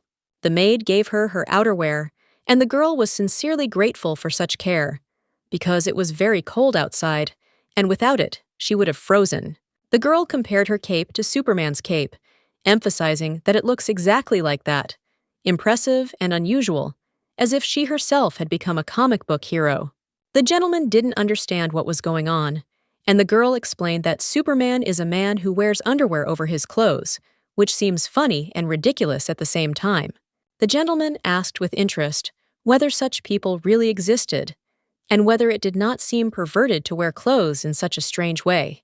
The girl assured that this is not a perversion, but simply a personal preference, nothing more, and that every person has the right to choose how they feel more comfortable and pleasant to look. However, she acknowledged that such people are often called perverts, even if it is just a misunderstanding or unfamiliarity with their choice. The gentleman thought about the fact that she still often called him a pervert, and it became clear to him that this word could have different connotations, depending on who said it. She claimed that for a real Superman, clothes are not the most important thing. The most important thing is his body, strong, broad shoulders, and big muscles that make him strong and invincible in any fight. Her father warned her that if she moved so quickly and stumbled, sooner or later she would definitely fall and break her nose, which could lead to unpleasant consequences. After some time, the maid brought a book for her mistress. She carefully placed it on the table, expecting the girl to become interested and start reading, because books were important to her. The Duke, interested, took the book and looked closely at the cover to understand what kind of work his ward had chosen this time and what in it might interest her. The title of the book was "There is No Meaning in Life." This title immediately caught the attention, making one think about its content and the meaning it was trying to convey to the reader. He asked her what she thought about it. She replied that the book seemed too childish to her, but the Duke noted that for children her age, such books are exactly what are needed to understand the basics. The girl said that she had almost finished the book, which seemed incredible to him because he himself could not have finished it in such a short time. He asked where she got the book. She replied that she found it in his library, and he said that she could take whatever she wanted from there, since she was old enough to choose her own reading. The Duke asked her why she had chosen this particular book, since the title was quite dark. She admitted that she had simply been intrigued by the title, which seemed unusual to her. She then added that it seemed that life really was meaningless, and was surprised that he had not thought of this before, since, in her opinion, this knowledge should be obvious. After this, the Duke thought about how hard it must have been in the orphanage where she lived before, and what difficulties she had to endure before ending up here in his house. After that, he gently asked Anastasia if she ever wanted to see her real parents. This question was important, but the girl looked at him with incomprehension. She quietly replied that she did not know them and had never known them. In her memory, there were no faces, no memories of those who could have been close to her before the shelter. Anastasia noted that she does not remember anything from the time before the shelter. The entire past seemed to have been erased, leaving only emptiness and ignorance. Now, she says, he is her dad, and she really doesn't remember anything about her real parents. It was as important to her as it was incomprehensible. She felt nothing for those she couldn't remember, no emotion or affection, just emptiness and a slight sadness in her soul. The saddest thing for her was that she didn't know these people and would never be able to meet them. This created emptiness and melancholy inside. The girl thought that one day she would need to remember them in order to understand herself and her past, to fill this gap in her life. But her father told her that everything would be fine, and she didn't have to remember if she didn't want to. This took the extra pressure and fear off her. He picked her up and gave her another candy, as if supporting and comforting her, letting her know that she was safe now. Anastasia was very happy when she saw her favorite strawberry milk candies again. It was a small, bright moment among everything. He said the main thing she remembered was that he was her father now. For him, that was confirmation of the connection between them, even if it wasn't always visible. He thought she had forgotten about it, because she never called him Dad, and that was what worried him the most. The girl explained that this was because she was not yet accustomed to this new status, to the role and words that seemed strange to her. She thought he wanted to fight her about it, but he said it was just an excuse, and he didn't really mean anything. The gentleman also asked to look into his eyes to see her true feelings, hoping to read something important in her gaze. She couldn't understand why she was the one being looked at so intently, as if someone was trying to read her thoughts or uncover some secret hidden deep inside. This attention was unusual and alarming. After it was all over, the gentleman demanded that everyone leave the room, leaving only his daughter in it. The atmosphere immediately became more tense and personal, as if something important was being prepared.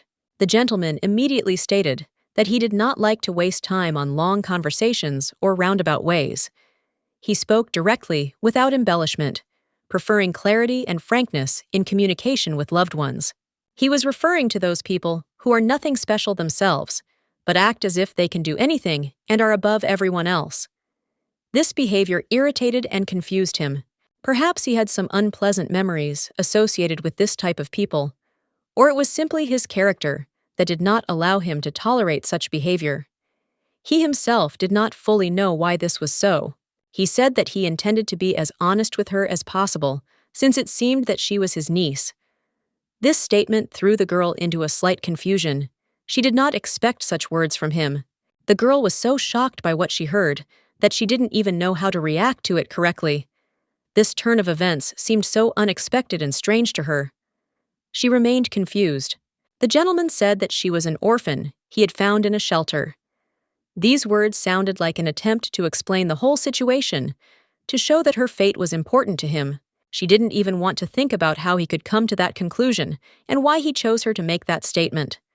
Questions swirled in her head, but there was no answer. He noticed that her last name was Boreotti, and she herself began to suspect that this could simply be a coincidence, of no significance to their current relationship. The girl's black hair became confirmation for him. It was a genetic sign of belonging to the Boreotti house. For him, it was an important proof of kinship and connection between them. The impudent child, sensing the interest of the master, unconsciously showed him her fangs, a sign of inner strength and rebelliousness that awakened in her when communicating with him. The glint in her eyes was perceived by the master as a manifestation of mana, an energetic force that she could release to protect herself. It seemed to him a sign of ability and a special nature. Young mages usually rely on a natural defense mechanism that is triggered automatically.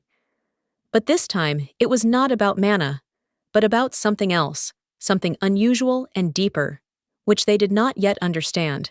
The gentleman asked if she knew what fangs were, implying a special power or condition that was rarely revealed in ordinary people. His voice was calm, but there was interest and anticipation in it. The girl answered that she knew, at that very moment, when his eyes suddenly changed color, and a thirst for blood appeared in his gaze, as if something ancient had awakened in him. It was disturbing and at the same time fascinating. He noted that she didn't really know what fangs were, although her eyes sometimes glowed strangely in the orphanage.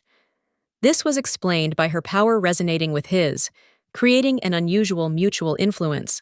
The girl felt that this feeling she was experiencing right now was exactly that resonance between their powers. But surprisingly, this time she was not afraid, although before such things always scared her. He explained that it all happened because he didn't want to scare her. On the contrary, his task was to check whether she had this ability without frightening her unnecessarily. It was more of a test than a threat. Lions' fangs, he says, can resonate with those who possess similar powers, creating a special connection and understanding between them, almost like an invisible thread that connects the chosen ones. The girl could not yet finally verify and be sure that she really belonged to the Boreotti family. Everything seemed too strange and unreal, as if it was a dream, not reality. She thought it was just a fantasy or a dream, but he noted that if it were, she would have to pinch herself hard to make sure it was real, because everything seemed too alive now. The girl didn't even understand how it all happened. Events were developing too quickly, and she was simply trying to keep track of what was happening, without losing touch with reality and with what she felt inside herself. She asked who her real parents were then, because everything around her seemed confusing, and the answers she was given were not satisfactory and only gave rise to new questions. He said that her parents were his older cousin, a woman about whom there were various rumors, and who, despite her complexity, was the only one who could be close to her by blood. This woman was the most annoying in the world, unpredictable and difficult, but she was her blood relative, albeit with a huge number of contradictions and problems. Varia and the Dark Beast were something new to the girl, characters from a book she loved to read in another world, and now she realized that these stories somehow echoed her own life. The Lord of the North, Duke Boreotti, was known for his strength and wisdom. His name inspired respect, and the gaze of those around him often stopped on him as a sign of respect and admiration. Countess Varia Albanea, his constant companion, always walked by his side. She was graceful and intelligent, possessed an extraordinary charm that always attracted the attention of everyone around her.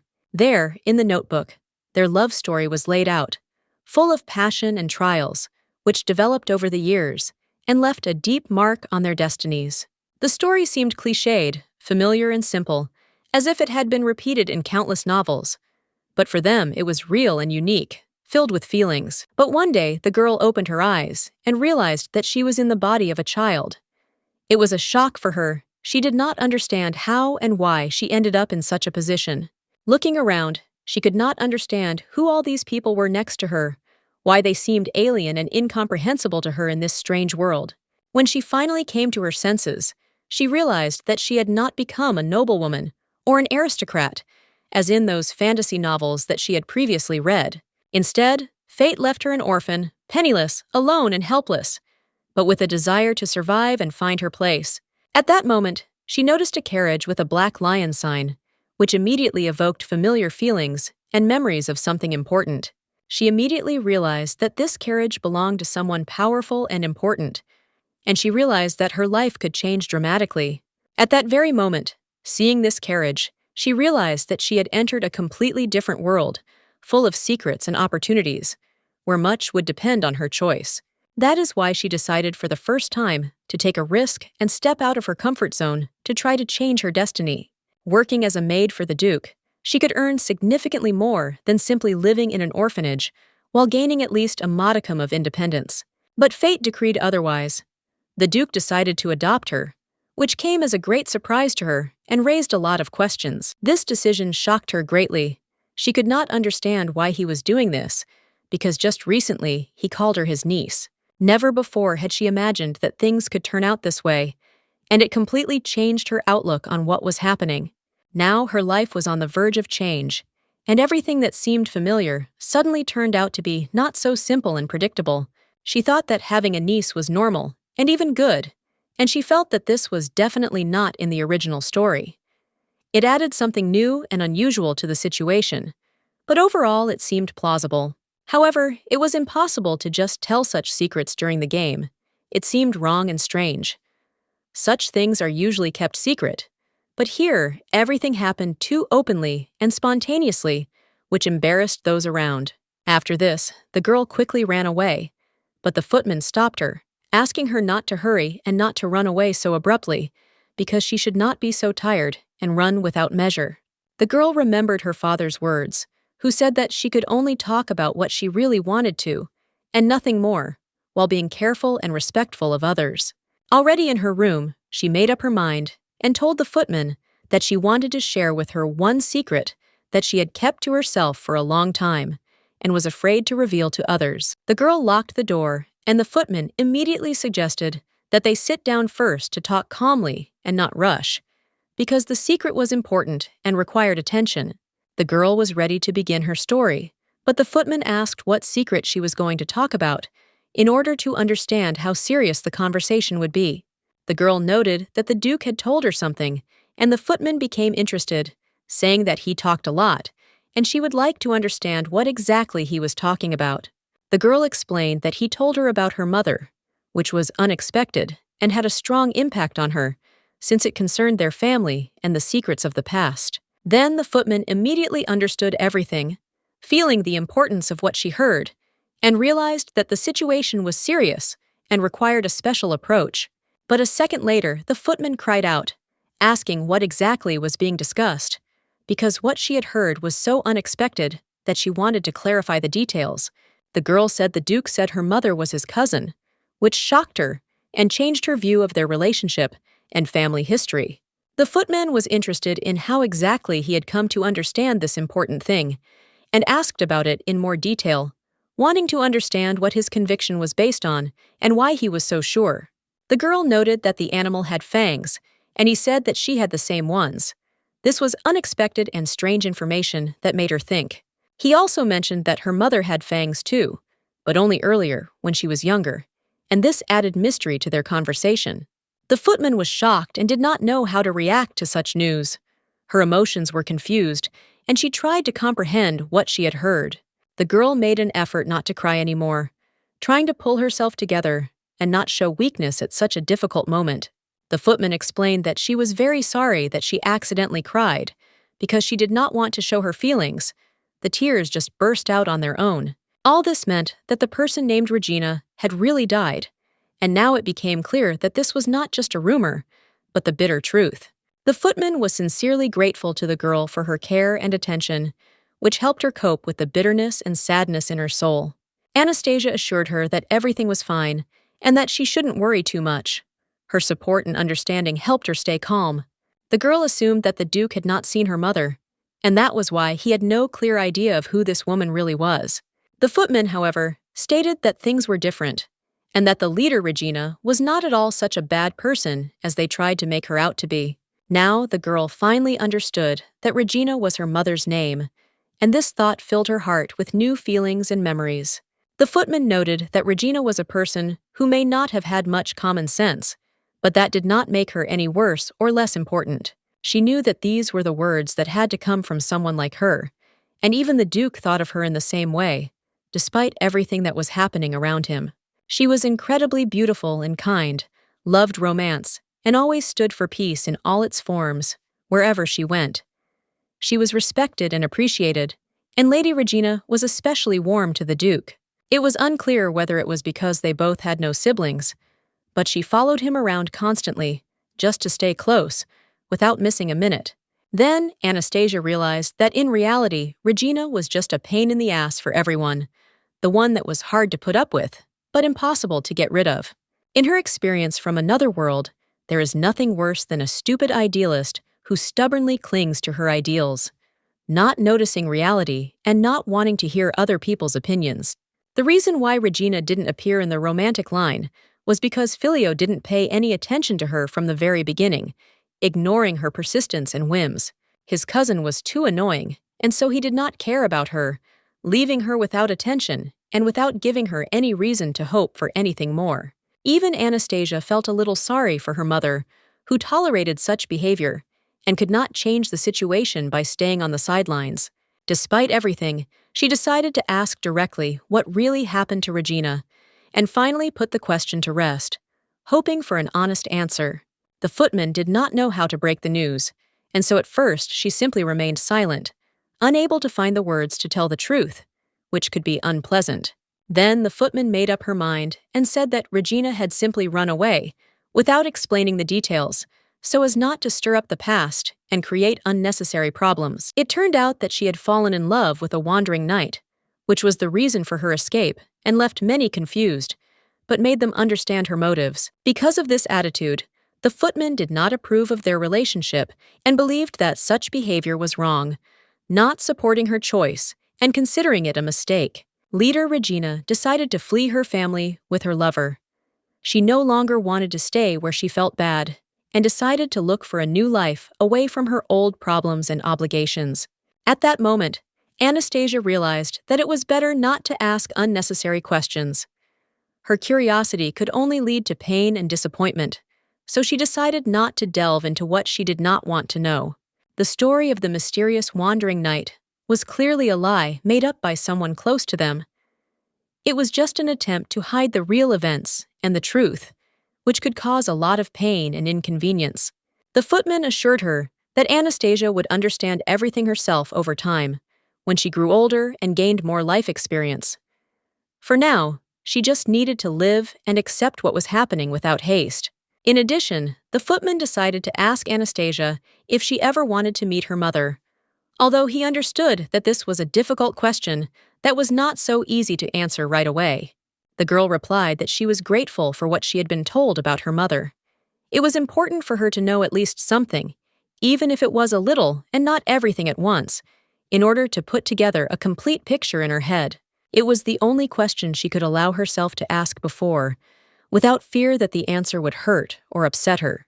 The Duke was amazed that Anastasia had no desire at all to learn more about her parents. He could not understand how one could be so indifferent to one's origins. The girl looked at the gentleman with a slight question in her eyes, as if expecting him to explain her incomprehensible behavior and attitude towards the past. She wondered if she really should cry and be sad about people she didn't even remember and had never been close to.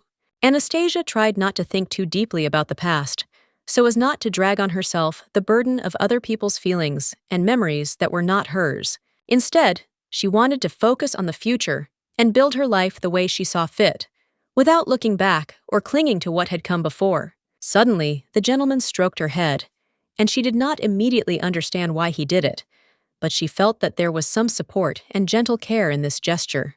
He noticed that, if he thought about it, she was more like him than Regina.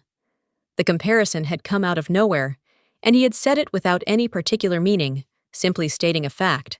Because of this, the girl was a little embarrassed, feeling awkward, and simply turned away. She felt uncomfortable looking up at him after such a remark, as if she herself did not expect to hear such a thing. Then, she said that it meant she had at least some common sense. This answer seemed quite logical to her, and she wanted to justify herself somehow, to explain that it was not that simple. The girl also added that she wanted to see Mrs. Connie and the other children from the orphanage.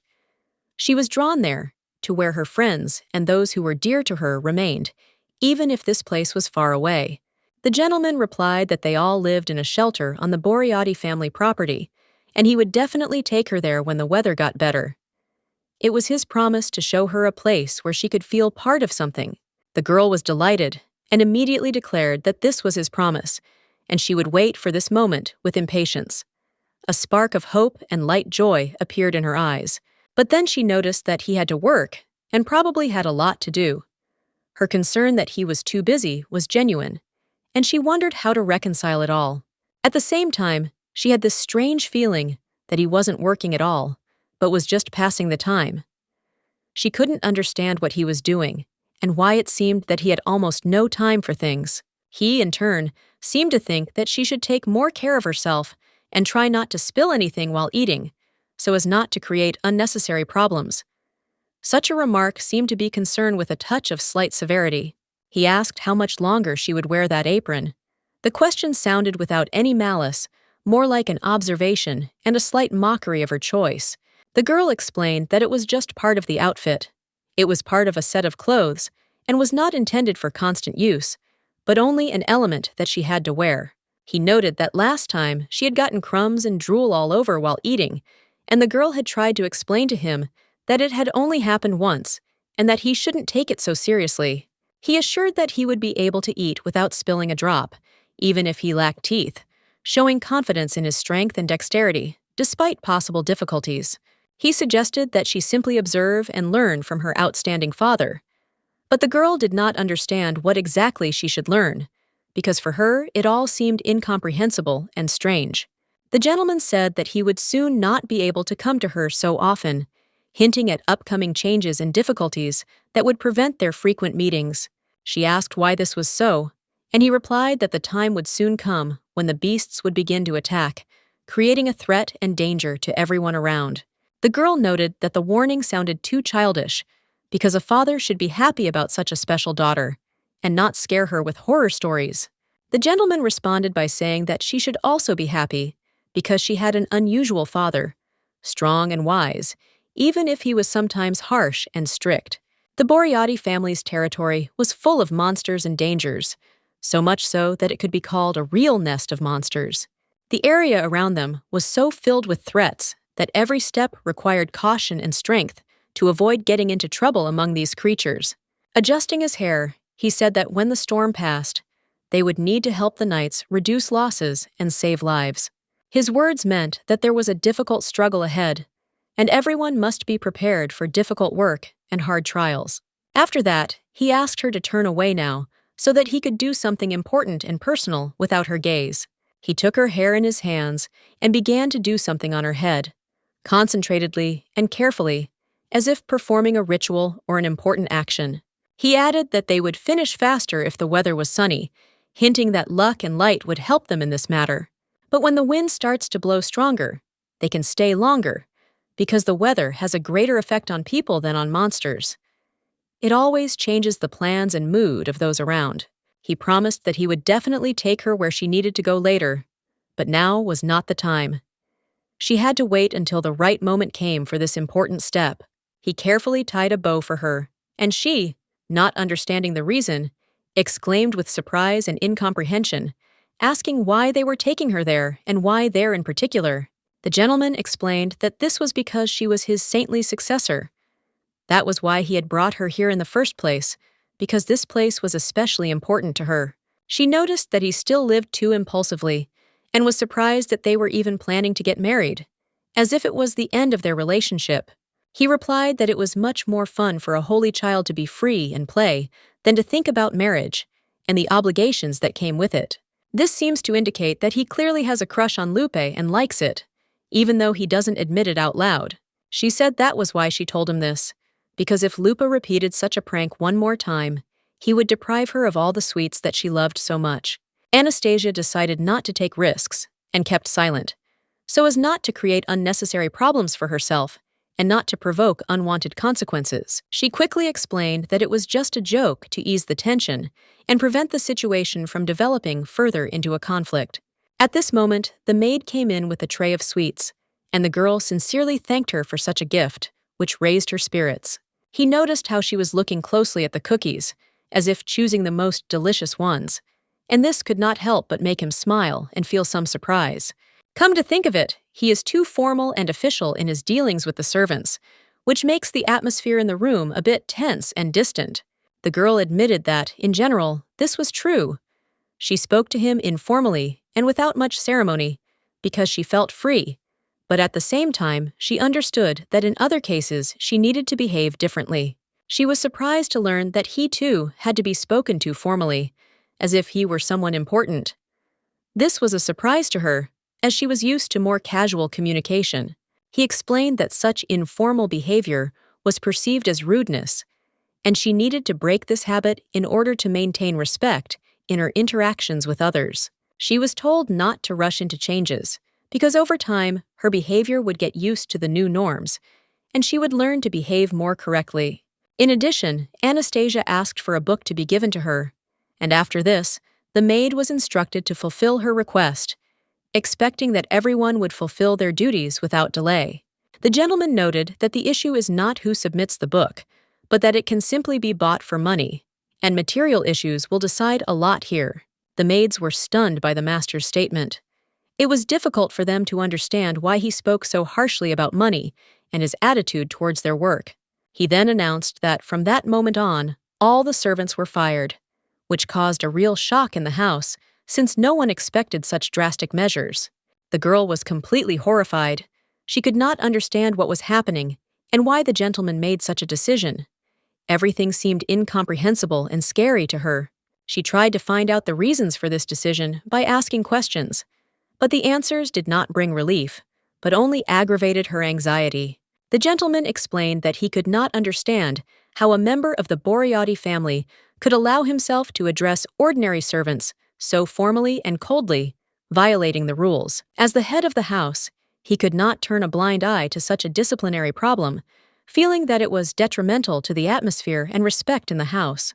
He believed that even a severe punishment, such as cutting off ears, would be too lenient compared to what the situation required. Having shown his strictness, he decided to limit himself to taking their jobs away from them, and ordered everyone to pack their things and come to the main hall to decide the fate of the dismissal.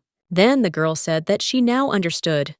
"I will stop addressing them formally and will behave more simply, without the previous formalities, which seemed too heavy and alien to her."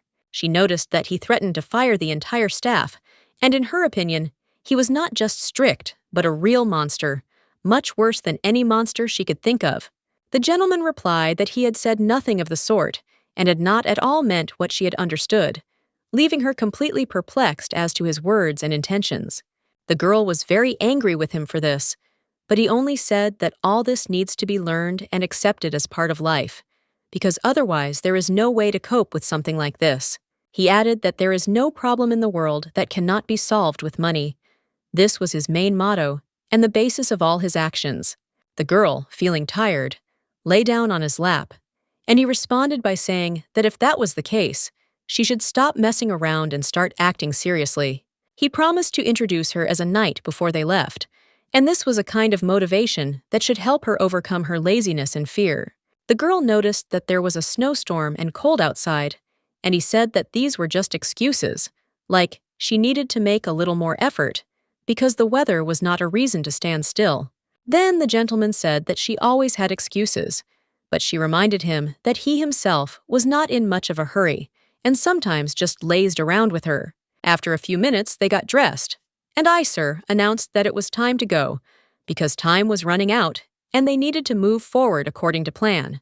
At first, he lifted the girl into his arms, carrying her, but then carefully lowered her to the floor, indicating that it was now time for her to walk on her own, despite her fatigue and doubts. The girl could not verify whether she was really his relative, because she had no documents or other evidence, and this left many questions and doubts. He had a beautiful face, but at the same time, there was something about him that frightened those around him. His gaze and expression created a feeling of hidden power that was difficult to understand and accept at once. He was the typical protagonist, as he was usually imagined, although it cannot be said that his character was too outstanding or complex. He remained rather simple and straightforward.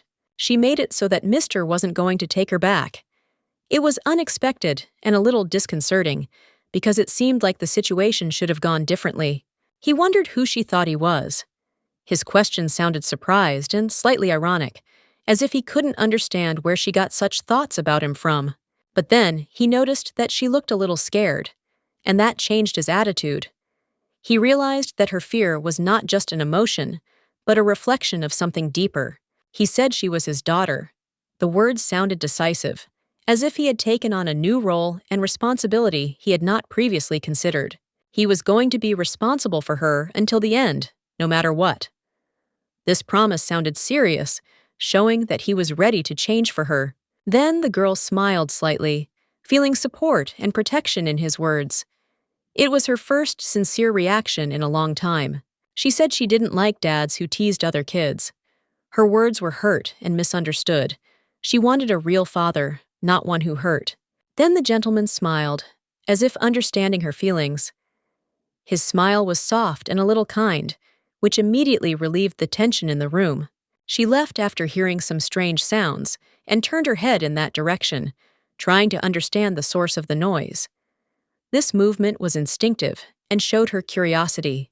Anastasia noticed something unusual happening around her, and someone gently touched her hand to draw her attention. She was told to look up, and she obeyed. The girl was absolutely delighted when she saw what was above. This sight caused her sincere admiration and surprise, making her forget about everything else. She realized it was on the ceiling and immediately became very scared. Fear gripped her, because she couldn't explain what she had seen or what it meant to her. The lady explained that the inscription, supposedly made by one of their ancestors, actually has a different meaning. She was trying to convey the idea that it may not just be a family heirloom, but something more mysterious and meaningful. The engraving depicted a huge lion, a symbol of strength and power. The girl noted that such a drawing evoked a strange feeling of anxiety, as if it were something from nightmares, capable of disturbing dreams and awakening night terrors. The father noted that if the ceiling collapsed, it would create problems, but at the same time, it would release some energy, something like an aura that could change the space around it. Aura is a special energy field that develops in the human body with regular and intense physical exercise. It manifests and strengthens through training and internal efforts. For magicians, the aura is an innate ability that they receive through the power of the mind and an internal connection with magical flows, differing from ordinary people by their nature. For ordinary people, aura is an acquired ability associated with the body and the strength of physical exertion. It requires time and effort to develop and is not given just like that. However, developing an aura requires both innate talent and persistent training. In their knightly order, there are only 3 knights known to be able to release their aura, which makes them special and powerful. One of the knights even exhibits a rare form of aura, which arouses the interest of the girl, who asks if her father can also release such energy. Father replied that he had a stronger and more unusual ability that surpassed the simple release of aura, so he did not have to use this technique. Then the girl finally realized that he had animal fangs, and this fact irritated her as much as before. He remained as annoying as he always was, despite his abilities.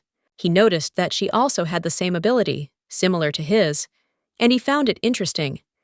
She could also manifest her fangs, and this opened up new possibilities for her. Now she had to learn how to use this ability correctly, so that it would bring benefits and not just hinder. This became an important task for the girl, which she had to master. The girl said that when her fangs awakened, she would bite him first, as a warning and a demonstration of her powers. It was her way of showing that she, too, could be strong and dangerous. But he said he would bite her first, which caused the girl to respond by promising to bite his chest faster than he could. A kind of playful competition arose between them. The gentleman asked why the girl was so fixated on the bodies of others, on other people's bodies, but she replied that it was wrong and that she shouldn't immediately think about everything pervertedly in the morning. After that, she demanded that he listen to her carefully and admitted that she loved strong muscles, emphasizing that this was her true preference and not some strange fantasy. She simply liked strong, muscular bodies, and there was nothing unusual about it. That's all she wanted to convey to him at that moment. The girl again tried to explain that she was attracted to a strong body and strength, and not to anything else that might seem suspicious or strange. At this time, the knights were training, when suddenly her screams were heard, in which she confidently declared that she loved muscles, and did so loudly and clearly. Some of the knights thought they were hallucinating, because they did not expect to hear such words from her, and were slightly stunned by this unexpected frankness. She admitted that she loved strong muscles and strength, but it seemed that those she saw did not have any hallucinations. Everything was real, without distortions of perception. They thought that some strange or twisted individual had somehow entered the training center and was causing all this confusion and strange events. Moreover, they did not fully understand where all these loud screams and noise were coming from, which only added to the anxiety and misunderstanding of what was happening around them. After some time, they managed to discern that the Duke was heading towards them, but this was the only thing they could determine for sure due to the general excitement and confusion. The gentleman was holding a girl in his arms, and this surprised everyone present. No one expected to see her, held in such a way. The knights immediately lined up and prepared to greet their lord, as was customary, demonstrating their respect and devotion. The gentleman looked closely at his daughter and explained that the reason was that this time the weapon had chosen the groom and not the traditional fighter. The girl asked what exactly he meant, and the gentleman replied that it was because his muscles could not compare with her strength and endurance. She stated that today he intended to drive her to a state of complete insanity, implying that the tests would be extremely difficult and intense. He noticed that despite her attempts to catch her breath, she was fine, and he believed that she still had many great achievements and challenges ahead of her. They argued among themselves for quite a long time, and the knights stood there in complete bewilderment, not understanding how to react to this unexpected situation. Their faces expressed a mixture of surprise and confusion. Suddenly, the knight interrupted the argument and asked everyone to pay attention to him so that he could clarify what was happening and direct the conversation in the right direction. His voice was calm but insistent. The girl noticed a familiar face among those present, her Anna, the knight who was always there and gave her a feeling of security and trust. Her eyes immediately lit up with joy. Seeing Anna, the girl was very happy and, without hesitation, began to actively wave her hand to attract attention and show how happy she was to see a familiar face among strangers. The gentleman noted that everyone had worked well that day, appreciating the efforts of each participant and emphasizing that their joint work was bringing tangible results and success. He decided that it would be useful if everyone got to know each other better so that in the future they could hunt monsters together and work together as a real team, where everyone understands each other. He then introduced the girl as his daughter, so that no one would doubt her status and role, and also to emphasize her importance in the upcoming work and relations with the knights. The knights introduced themselves one by one, voicing their names and ranks. They were warriors of the Order of Glasdigo, specially called to protect the northern lands from dangers and monsters. The first to speak was the deputy captain, Monocaris, who greeted everyone on behalf of the knightly order and expressed hope for fruitful cooperation in the upcoming affairs. The girl responded to the greeting, briefly introduced herself, showing respect and willingness to interact with new acquaintances in order to jointly achieve their goals. The gentleman smiled, looking at his daughter, feeling pride and tenderness, understanding how important this acquaintance and support in a new environment was for her. He then asked how the preparations were going, and the knight reported that during his absence, there had been several reports of attacks by baby monsters on small towns, which required increased attention. It looks like this year's hunt will be much more difficult than last year. Everything has changed, and the upcoming test promises to be much tougher and more dangerous than they expected. The monsters that have appeared recently have become much more sensitive and dangerous. Their behavior has changed, and they have become much tougher in combat, which makes the task much more difficult. The girl looked at the knights attentively and asked to let her go. She wanted some freedom and not to be constantly under supervision, so that she could feel the situation herself. She really enjoyed watching the knights, especially their powerful and trained muscles. This made her admire and wonder at their strength. The gentleman noticed that the girl was trying not to move away from Anna, as if she was deliberately staying close so as not to get lost or to feel safe. The girl didn't understand why this was so important, and explained that it would make her less likely to pester others for attention and would make her behave more calmly.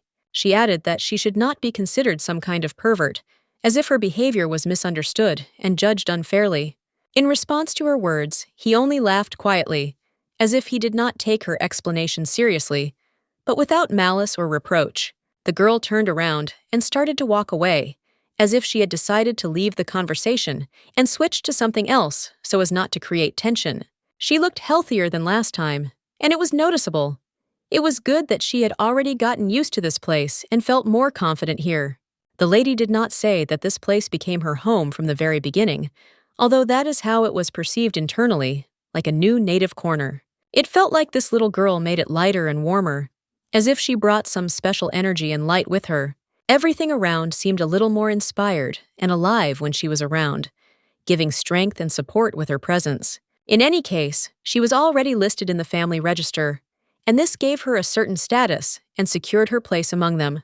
The gentleman reported that it had been registered for a long time and was listed in the documents, which caused them some surprise and bewilderment about this. They were truly amazed by this fact, not expecting that everything would turn out this way, and showed genuine surprise at such circumstances. She asked how Anna was feeling.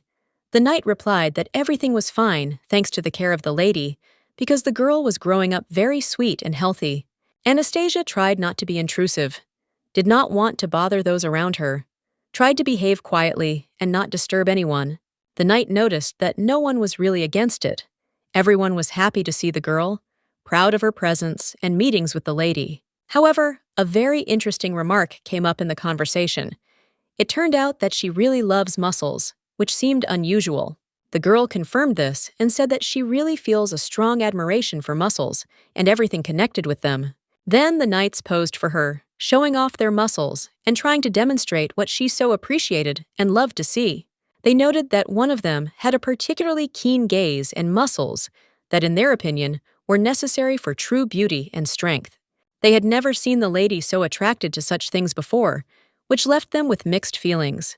Some knights found this strange and even disgusting, not understanding why they had to expose themselves like this and why it aroused interest. However, when they saw how Anastasia was genuinely happy about this, many were very surprised and slightly revised their opinions.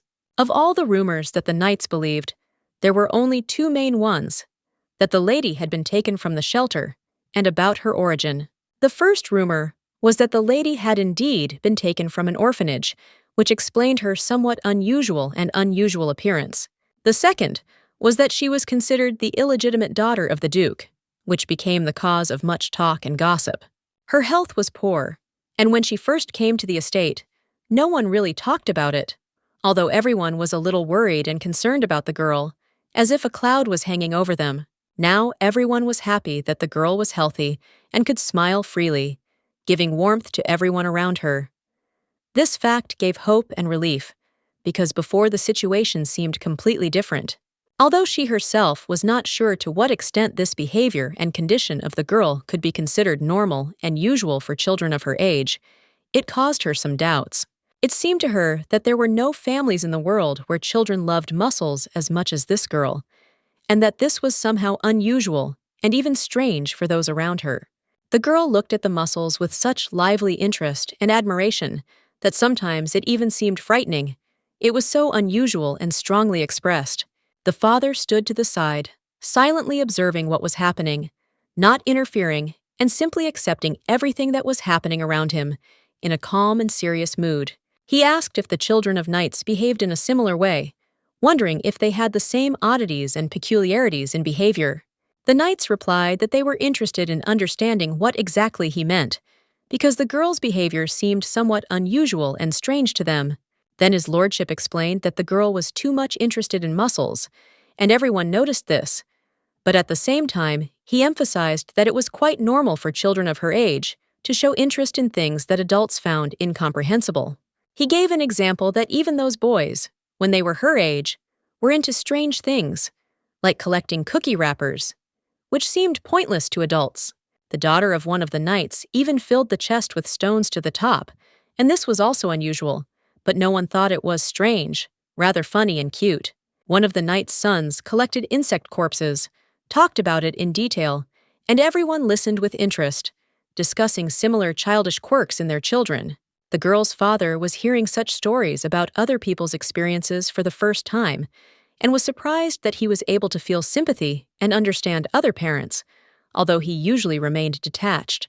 He noticed that the gentleman had recently become a father and asked if he was experiencing any difficulties or worries associated with fatherhood, since it was a new and important role in life.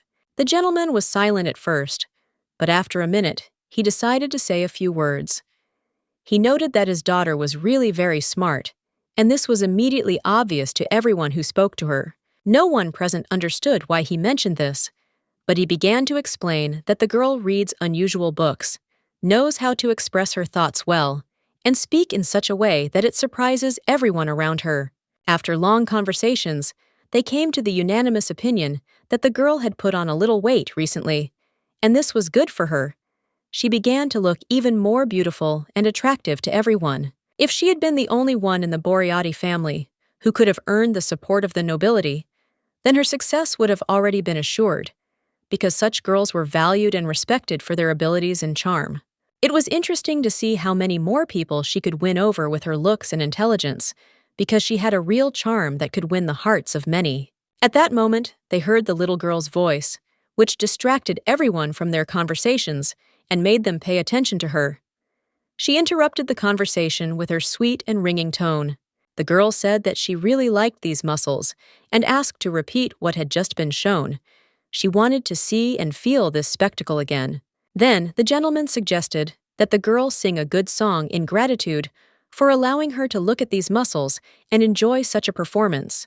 The girl thought for a moment and then began to sing, talking about how she loved muscles, and asked everyone to gather around to listen to her song and share her joy.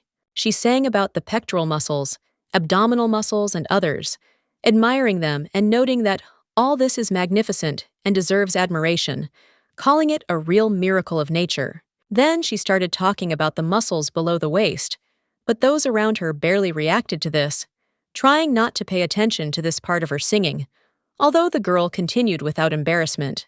The girl was very embarrassed by how everyone was looking at her and posing, as if they were evaluating her performance, which made her feel slightly embarrassed and awkward. The knight and father did not even understand how to react to what was happening. Their faces expressed confusion, and their thoughts were confused. The situation turned out to be unexpected and difficult for them. The gentleman then noted that his own children had not shown such a violent reaction. This was confirmed by another person present, a woman who knew the family. According to her, their lady is a little unusual, because deep down she is a genius with a slight dose of strangeness, which explains her special behavior. The next day, the holy girl went out into the street again. This time she was dressed in ordinary clothes, not standing out from the rest of the passers-by. The maid noticed that people got up very early today, which surprised her, because they usually get up later. The girl explained that she simply got up early to go out onto the balcony and see what the weather was like today, interested in the small details of the world around her. She noted that a lot of snow had fallen overnight, and today she would be able to go outside for the first time to enjoy the freshness and view of winter. The maid added that the snowfall this year was really heavy, something that had not been seen for a long time, and it surprised everyone. The girl was amazed, because the snow lay as thick and even as a golden carpet, almost as thick as an adult. The maid recalled that last year the snow reached almost the 3rd floor, which was very unusual and caused certain difficulties. All winter events in this estate traditionally take place on the 3rd floor, and the girl was there recently too, in the living room with the Duke. The maid asked her mistress what she would like to wear today, expecting to hear a specific choice or preference. The girl admitted that all the options look good, but she can't decide what exactly to choose for today. The maid then suggested that she choose a dress that was in the closet, and she was about to try it on, feeling that this outfit would be suitable for the upcoming events. At this time, the gentleman stood at the door of his room and heard the girl calling him, quietly and insistently, drawing his attention to something important that she wanted to tell him. She put on the dress, and he thought she must have been having good dreams because she looked rested and calm, as if all the bad things were behind her, and it showed. But the gentleman said that he did not believe that dreams in which she was alone could be good, and she became angry, noticing that he seemed to be going to argue with her again or start a quarrel.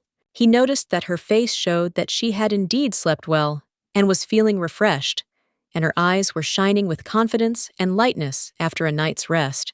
The girl thought that he had just returned from training, because there was still a slight dampness on his clothes and body, which indicated recent physical activity.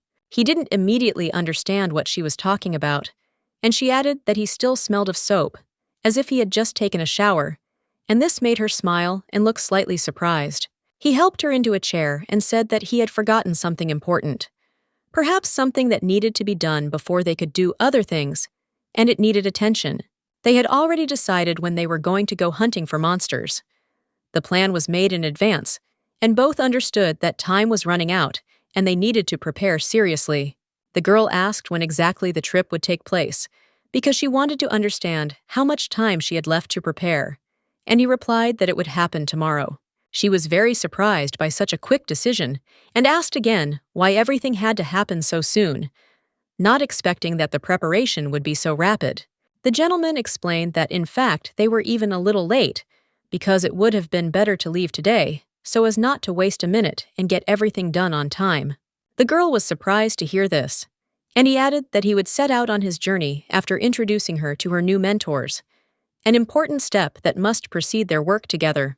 The next day, a lady with blonde hair came to them, whose appearance immediately attracted attention. She was elegant and looked very important, as if she belonged to high society. The girl was surprised and a little embarrassed. She did not quite understand who this lady was, but she felt that in front of her was a person of great status and experience who needed special attention. Next to her stood a man with blonde hair, who also looked noble, although more modest. The girl noticed that their greeting to each other was filled with respect and refined manners. They explained to her that this lady would teach her etiquette, and the man would teach her history. The girl immediately understood that she would now have to master many new rules and knowledge under their guidance. The girl who would teach etiquette was unusually beautiful, and Anastasia simply admired her grace and manners, which seemed almost magical to her. The man was also happy to meet her, and looked a little tired or lethargic, but his eyes were filled with interest in his work. He would become a history teacher for the girl.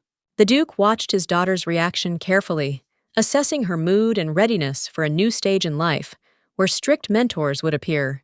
He turned to the girl, and Anastasia immediately understood that this was important and serious, so she prepared herself to listen attentively and be an exemplary student. The girl immediately introduced herself and bowed. This is how she was taught to behave with high-ranking guests to show respect and good manners. When the lady and the teacher saw her behavior, they smiled. They liked her modesty and sincerity, which made the first impression very good. The Duke informed her that Countess Theodore would visit her once a week to study etiquette and monitor her progress in this important matter. The history teacher, in turn, would live in the mansion, which promised long and deep studies, during which Anastasia would be able to learn a lot about the past and culture. The girl then asked the Duke if there was anything she especially needed to pay attention to in order to avoid making mistakes and getting into trouble. The Duke did not understand why she should be the one on guard. In his opinion, those around him should be the ones who should be most attentive and careful, and he was confident in their protection. He noted that in the northern lands, there is nothing that could threaten or make the girl afraid, even if she does something wrong. Everything is calm and under control here. The girl asked if it would always be like this, even if she ever hurt someone. He noted that this was too cruel an example, and there was no need to worry. It was better to think about how to behave with others. He added that she should treat people with the same care and respect as she would guests from the shelter, showing kindness and understanding in her communication. The girl said that this is exactly what she expected from people born with strength, from those who are used to being stronger and more influential than others. He also stressed that she should be grateful to him for the patience he shows with himself, and the girl admitted that she really appreciates it. The girl noted that she would be interested in learning about the people she would be studying with before classes began, in order to better understand their characters. Mr. Ya explained that the history teacher was a very talented man who had previously been a professor, and his knowledge had always been highly valued. The Imperial Academy is a prestigious research institute where the best minds from across the empire gather to advance science and education. Due to its fame and influence, the Academy is called the third force of the empire, next to the state and the army, recognizing its power. Most of the Academy members are graduates of the best capital educational institutions, which confirms the high level of training and professionalism. The Duke himself was a graduate of the Academy, and the girl wondered if there was anyone in the north as smart as her father. The gentleman remained silent in response, and simply looked at her attentively, not rushing to answer, which aroused even more curiosity in the girl. She decided to ask about the countess, who would be teaching her etiquette, to learn more about the upcoming lessons and the person she would have to work with. He smiled and explained that this woman was the same one who had once stalked him, which caused surprise and bewilderment in the girl. Hearing this, the girl was shocked, not knowing how to react to it, because such a story seemed unexpected and difficult to understand to her. She didn't understand why he hired her at all, because his behavior seemed strange and unpredictable, as if he himself didn't know what he wanted from her and why he invited her. It was completely incomprehensible to her why such a person was needed at all, and why he decided to hire this particular woman, because from the girl's point of view, it seemed nonsense.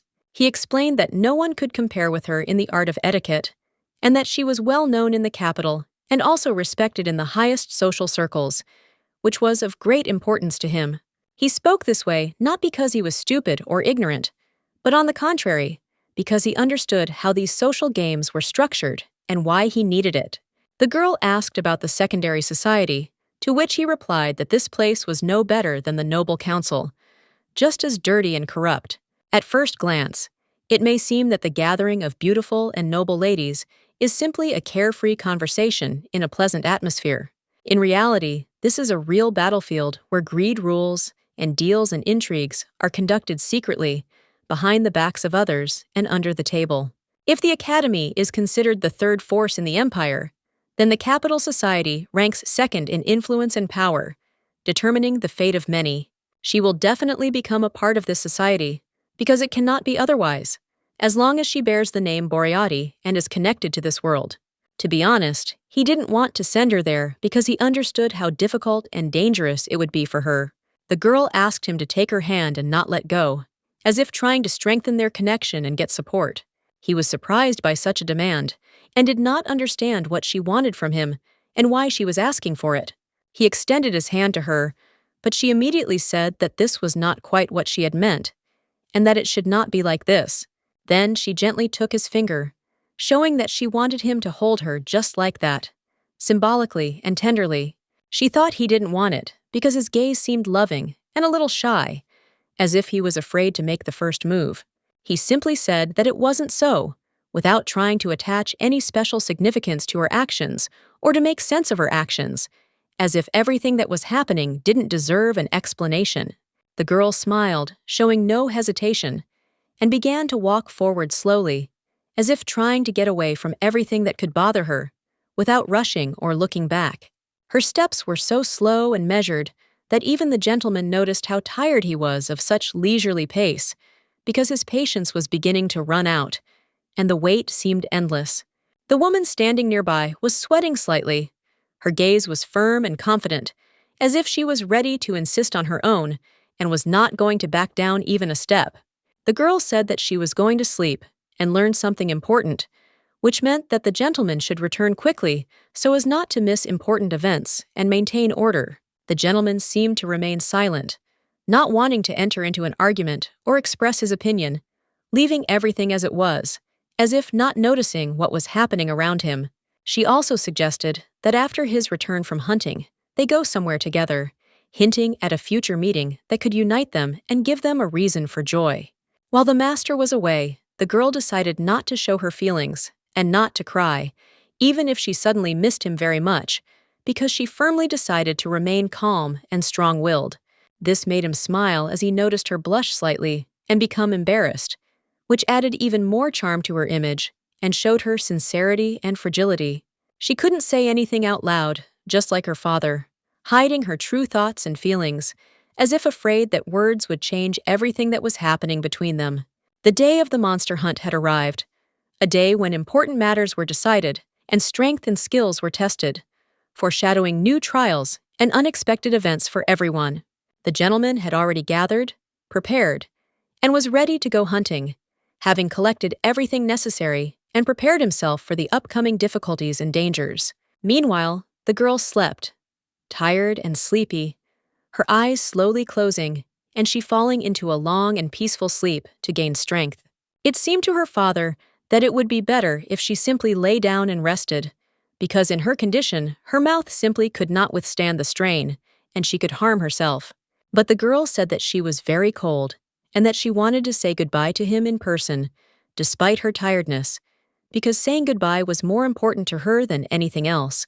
He carefully picked her up in his arms, as if he wanted to remember this touch for a long time. At that moment, the girl quietly noted that he was leaving very soon, and this upset her. The Duke would have replied that she should go to bed now, because she looked tired. He did not want her to suffer while waiting. It was better to gather strength beforehand.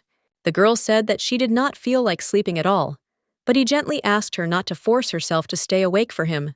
After all, he would still remember her care. Then she suddenly reminded him that she had brought him something special, something that would definitely please him before the journey. Her voice sounded with trepidation. The maid came over and opened a neat basket containing several cookies. They had been baked with love, especially for the Duke. The Duke was clearly taken aback. He had not expected such a warm farewell gesture. It looked sincere and touching, like something out of a children's fairy tale. He was so amazed that he could not understand when she had managed to prepare them. After all, the girl was in sight all the time. It seemed that she had never left. She explained that she and Anna prepared them at night, trying not to make any noise so as not to wake anyone. It was their little secret. The Duke felt at that moment how much she loved him, and he realized that her act was not accidental. She truly valued him. The girl added a few more treats to the basket. On some of the cookies, she drew a black lion, the symbol of family, and she set 2 cookies aside. She quietly wished him a safe journey, as if blessing him for something important. There was strength and tenderness in her voice at the same time. The girl added that when he returned, she would definitely bake something delicious for him. It was her promise, as a sign of loyalty and love. As soon as she said this, her eyes slowly closed. She fell asleep right there, right in his arms, as if she felt that she had said everything. The Duke looked at the cookies in the basket. They seemed to him the most precious gift. They contained everything: care, work, and childish sincerity. He thought that there was nothing in the world tastier than these simple cookies, because behind them stood love and devotion, genuine and pure. He hugged his daughter tightly as he said goodbye. If anything stood in his way, he would not hesitate to destroy it. For her, for the family, for the future. He told her that while he was away, she would be the head of the Boreotti family. He meant it. He really trusted her. Everyone who heard this was truly surprised. No one expected him to give such honor to a child, but maturity was already shining in her eyes. The Duke asked that everyone present take careful care of Anastasia. He wanted to be sure that she would be treated with care, as if she were the most precious pearl. He also emphasized that Anastasia should try hard in her studies. It was important to him that she make an effort and strive for the best, without wasting time. He also asked her to go to bed early, eat well, and not be capricious. He hoped that such a routine would do her good. He himself noted that he had bulked up a bit, apparently meaning that he had become physically stronger, to match the person who cared for his loved ones. Anastasia thought that he might be expecting an immediate answer from her, but she still hesitated, not knowing how to answer him. The Duke then turned to the knight, entrusting him with full responsibility for Anastasia and ordering him to devote all his attention to her. The knight expressed confidence that he would follow the lady relentlessly. He assured the Duke that he would be by her side under any circumstances. The girl interested the Duke very much. There was something unusual in her behavior and look that made him stay close. That's why he was in no hurry to leave. Anastasia's presence calmed and drew him to herself, and parting with her was difficult for him. Anastasia got up early in the morning to see the Duke and the knights off. When she woke up again, the sun was already high above the horizon. She slowly stood up, changed into a more comfortable dress, and gathering her hair, went in search of the knight. After a light dinner, she approached the knight and asked if she could go hunting with him, along with the others. The knight confirmed that the hunt would indeed take place and assured that he would guard her until the Duke returned. Then Anastasia, with slight excitement, asked when she would be able to see the Duke again and how long to wait for his return. The knight replied that this year they might be staying a little longer than usual, due to the current circumstances. The Duke helped in the capital for 3 years, fighting monsters and maintaining order along with other knights.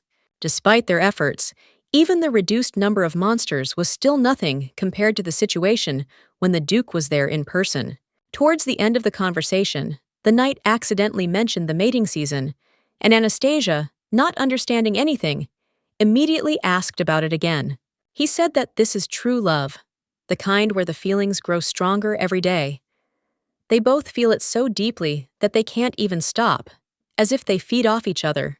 The girl said with delight that love is something amazing. She spoke about it with special admiration, confident that such feelings really make life more beautiful. After that, the girl asked what usually happens next, when 2 people have already realized that they love each other. Her voice sounded calm, but her eyes showed genuine curiosity. The girl suddenly noticed that at the end of the long corridor, almost in the shadows, stood her history teacher. He seemed to be watching, but did not interfere, as if he wanted to remain unnoticed. She didn't know how to react to his unexpected appearance. She just stood there and looked at him, as if she couldn't bring herself to approach him, not knowing whether it was an accident or an intention. As she got closer to his office, she decided that he was probably just tired. Perhaps he had only stepped out for a moment to take a break from his work and get some fresh air. The teacher noted that in northern estates, everything necessary is usually placed on the third floor, so that the inhabitants do not have to face inconveniences even in the cold. The girl concluded that he must have lived in the north. He did indeed confirm that he was from there, and there was a hint of nostalgia in his voice. He then turned back to Milady, smiling at her in a reserved but friendly manner. It seemed more like a gesture of support than a formal greeting. He handed her the book and asked her to begin the lesson. His voice was calm and even, and he held himself respectfully, as was appropriate in such circumstances. After some time, the girl herself taught etiquette lessons to Milady. She took this role seriously, trying to present knowledge carefully and clearly. She suggested starting with greetings. How to say hello properly. Although it may seem difficult at first, she promised to teach everything she knows. She reassured me that there was no need to be shy, because mistakes were part of learning. If something was unclear, she would always help and explain everything. When the girl said hello for the first time, the teacher was surprised to see that it had turned out just fine. He praised her, saying that he had not expected such rapid progress. But despite this, she understood that there were still many difficulties ahead. Everything that had happened before was only the beginning, albeit a successful one, but far from simple. The lady realized that Milady was truly amazing. Deep down, she was a little worried, because she had not expected such maturity and intelligence from young Anastasia. Immediately after this, the teacher, realizing her harshness, hastily apologized for the words spoken in the heat of the moment, even if there was some truth in them. She noticed that Anastasia's teddy bear was remarkably reminiscent of the Duke, the same noble look, calmness, and graceful bearing as an adult man. That's why she decided that it was worth focusing on what my lady was still lagging behind in. Although old habits got in the way, she had to try despite the difficulties. The difficult task of teaching Milady everything she had missed fell on her shoulders. And although it would not be easy, she was determined that she would cope and see it through to the end. Even if the world seemed fictitious, it was still full of dangers, and any careless step could turn into a tragedy, literally digging your own grave. The girl was sitting at the table at lunch, next to the history teacher. They were alone, and no one was disturbing them. The moment of solitude turned out to be very opportune. She turned to him curiously and asked who this countess was who was teaching her manners and etiquette, because her behavior seemed strange and abrupt. The teacher even froze for a moment, stopped eating, and thought, as if he remembered something important or was simply trying to find the right words. Mr. selected 2 mentors for her, but Anastasia decided not to rely blindly and wanted to test their knowledge by arranging some kind of test. The history teacher remarked that he had heard that the lady could read. He asked to call him if the student did not understand something or needed help.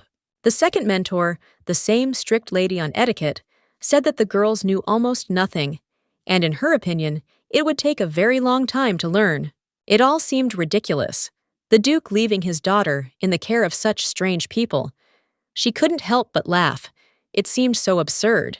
If it could console her in the slightest, the history teacher who worked with her remained completely confident in the correctness of his role and was glad to have the opportunity to teach her. At first, he patiently answered any questions she had about the book she had chosen. He explained the material over and over in different ways until she finally began to understand what was written. But over time, his attitude toward her began to change.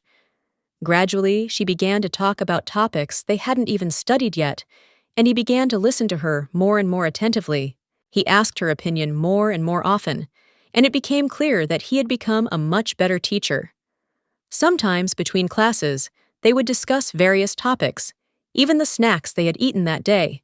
Count Melioka came from a noble family living in the capital.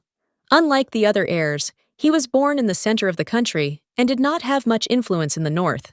When he said they, he meant families like the Boreotti, who from the earliest times stood in defense of the northern lands and possessed considerable power. If you look back in time, you will see that most of the noble aristocrats came from the Boreotti family. Some representatives even had animal fangs. The giant mentioned people like Regina, who had a special blood and strength that distinguished them from others and commanded respect. Women like her and the former Lady Melioka, who were well known in high circles, were famous and influential figures in society. She was one of those who knew how to sting with words and never missed a chance to sow doubt, using language as a weapon. She liked to control others through speech. Her words always contained a veiled insult or a caustic criticism, disguised as politeness. These hidden stings were hidden under the mask of care and compliments. But those who were hurt by them could take a long time to recover. After all, the heart, once wounded, does not heal immediately. The girl was in tears, telling how the woman had harassed her too, without regard for others or the consequences. Her complaints had been ignored, and now she didn't know what to do. Anastasia was silent for a long time, not responding with words or a look. She only sighed heavily, as if trying to contain what was building up inside. Then the girl quietly said that this was already the third time this was happening, and each time her attempts to stop it ended in nothing. The woman mocked her, repeating that she was only an illegitimate daughter, as if this were a sentence and not part of her biography. She continued to watch Anastasia closely, pretending to fix her hair, but there was mockery and contempt in her eyes. She mocked Anastasia's good fortune in becoming the Duke's adopted daughter, as if it were an unworthy gift of fate. The last time Anastasia saw her, the countess looked down on her, despite how much hard work the girl had to go through. The Duke had always said that this woman was sensible, but now Anastasia couldn't understand what he was even thinking about when he praised her. She had long since realized that she ignored all her ridicule, but if the lady so desperately dreamed of death, she would give it to her. The teacher was even frightened when she heard these words from the girl, feeling how much cold determination there was in them. The girl added that perhaps it was time to start listening to her and not pretend that nothing was happening. She noted that, in any case, everything would be told to the Duke as soon as he returned home, and it would be impossible to hide anything. She is one of the northern black beasts, and even at a young age, her cruelty and coldness were the same as the Duke himself. She was a predator, simply lying in wait for the right moment to show her power. And now that she has decided to act, the family of the countess who teaches etiquette seems destined to lose its honor. Later that evening, the maid asked if Anastasia was comfortable in bed, and she nodded soberly, confirming that everything was fine. The maid politely reminded her that if she suddenly needed anything, she just needed to ring the small silver bell on the bedside table, and she would immediately come to her aid. Anastasia wished her good night. She nodded goodbye to the girl with a slight smile, softly closed the door behind her, and almost silently walked away down the corridor, leaving Anastasia alone in a cozy but unfamiliar room for her. Lying under a light blanket, the girl thought about what had happened during the day, trying to put all the events in her head, from the trip to the castle to meeting the Duke and his servants. At some point, she stood up, went to the cabinet, and took out her favorite box of chocolates, the one she always hid away as the most valuable thing from the past. She carefully counted the candies one by one, and with each one, moments came to mind when her father gave them to her for good behavior or just to please her. It turned out that there were even more sweets than before she arrived at the mansion, which meant that they were really trying to please her. This caused a strange but pleasant feeling of gratitude in her. It began to seem to her that the Duke had been absent for too long.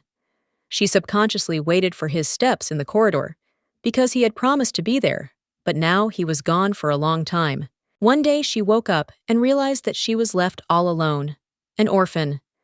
The realization of this pain did not come immediately, but now it has become part of her memories.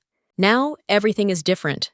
A man has appeared in her life who has become her adoptive father, as if from a novel, and this change was so unexpected that it seemed almost fictional. Thanks to the new conditions and care, Anastasia quickly became a real noble girl, polite, reserved, and well-mannered, as befits the daughter of a duke. Everything that was happening reminded her of a magical dream into which she had suddenly fallen, and now she didn't know when she would wake up, or whether she wanted to wake up at all. Her thoughts returned to the Duke. She really wanted him to come back soon, because she felt calmer with him, as if nothing bad could happen to him. With these thoughts, the girl settled back on the pillow, yawned, and decided it was time to fall asleep. New lessons awaited her tomorrow, in particular, important etiquette, which she had difficulties with so far. Meanwhile, the Duke was far from the castle, fighting monsters. He did it without fear or doubt, as if he had a special goal known only to him. With every move he made, he showed skill. His strikes were precise, accurate, and none of the creatures could resist his experience and determination. The tip of his sword easily cut through another monster, and it fell dead without even making a sound. Everything happened so quickly, as if death itself obeyed his will. After the battle, he approached one of the knights and asked an important question. It was necessary to know where the cubs of this creature could be, because the danger could still be nearby. But the knight reported that there were no traces or signs that the monster's offspring might be lurking nearby. Everything seemed safe, but the Duke did not relax. Without him, the knights managed to defend the mountains for 3 whole years, which seemed strange, given the active mating season of the local creatures and their aggressive behavior at this time. Befera is a monster that usually stays in caves with its offspring during mating season, preferring not to come out and carefully guard its offspring. This species is usually cautious until spring, hunting small animals and mice, but during the mating season it becomes especially aggressive, which noticeably changes its behavior. The monsters are now much more aggressive than the knights remembered, and the offspring of these creatures turned out to be completely hidden. They could not be found anywhere in the mountains. The gentleman explained that at first, the monsters would only descend from the mountain after a certain point, when the conditions became more suitable for their offspring. After some time, the work that required attention and effort was successfully completed, and everyone could rest a little. The gentleman turned to Anna, and she immediately approached him, realizing that an important assignment or discussion was about to follow. He said that Anna probably knew good places where they sold different sweets that would be suitable for children, and asked her to help. Anna admitted that she wasn't sure if the kids would like these sweets, but she knew of a bakery that her brother often went to, and they always had a good selection. The gentleman understood her and asked what Anna's brother usually bought at this bakery in order to select suitable treats. The girl said that her brother loves to take fluffy puff pastries with cream, which resemble soft clouds. Children especially love their taste. In the next etiquette lesson, the teacher placed a book on the girl's head, forcing her to balance in order to develop posture and attention. The teacher said that this exercise is amazing and very useful, which should help the student become more confident and graceful. After that, she announced that the lesson for today should be finished so as not to overtire the students and to give them time to rest. Despite this, the girl still looked at the teacher with some arrogance and pride, understanding the importance of these exercises. The lady did it again, showed her strictness and demandingness, forcing everyone to try even harder for success. Anastasia had already noticed that every time she bowed, the Duke looked at her with a special look, as if he was trying to convey something important without words, and this did not escape her attention. The teacher promised to explain everything to the Duke as soon as he returned, and insisted that Anastasia should always remember her words, because it could affect the girl's future fate in this house. She emphasized that any mistake by Anastasia could have a negative impact on the Duke, his reputation and position, so her actions should be treated with great care and consideration. Such conversations became obligatory for Anastasia.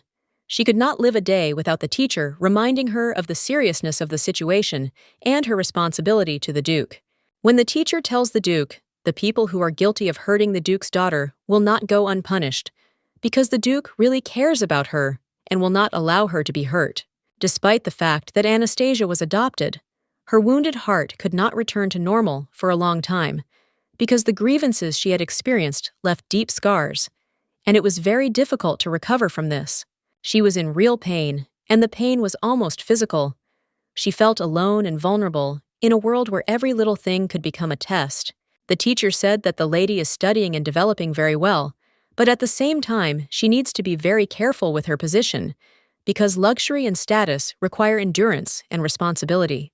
Anastasia asked again what exactly she meant when she spoke of her situation, trying to understand why it was so important and why there was a hidden threat behind it. The countess bowed and explained that Anastasia should be grateful to the Duke for allowing her to live in such conditions, surrounded by luxury and care. Although she was only an adopted child, the Duke is the only reason the girl has all this, and so she should appreciate his help and understand how fragile her status in this house can be. This is why the teacher is going to continue talking to Anastasia and supporting her, explaining how to behave correctly so as not to harm herself and those who protect her. She was advised to make every effort not to become a hindrance to the Duke, but on the contrary, to be a support, and not to let down the one who gives her the opportunity to live in this world full of complex rules and conventions. The girl always listened carefully to what the countess told her, trying to understand every word and the hidden meaning in her statements, because she knew that something important was hidden behind the words. She listened carefully to every sentence the countess made, trying to catch the tone and intentions, because the countess rarely spoke just like that, and her words carried deep meaning and warnings. The countess valued her attention and understanding, as she saw in the girl not just a listener, but someone who was able to perceive and accept her views, which made their connection especially significant. The girl said that it was precisely because of this deep mutual understanding that she would never want to return here again, because the old place and relationship were now closed to her forever. From the first moment she saw this place, the girl felt something unpleasant, as if something inside her immediately rejected this environment and those who were there. The countess seemed disgusting to her from the very beginning, and this feeling only grew stronger over time, creating an insurmountable barrier between them. The girl understood that beauty is not just appearance, but a real weapon and source of power that can be controlled and used to achieve what you want. No matter who a person is, if he is the most beautiful and knows how to use it, he automatically gains advantage and power over others. The countess was confident in herself and believed that her confidence would give her the opportunity to achieve everything she wanted, without regard for other people's feelings, including the Duke, who had recently taken a daughter for himself.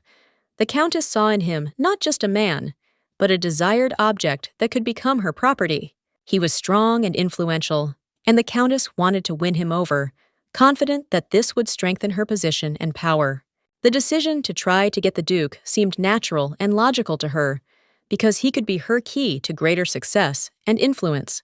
However, instead of the desired result, she was faced with a cold refusal and complete indifference from the Duke, which was an unexpected and painful blow for her. Because of this disappointment, she married a young man from a respectable family, and although these were good times, they could not compare with her previous plans and ambitions. She had not heard any rumors about Duke Boreotti, as if it did not concern her.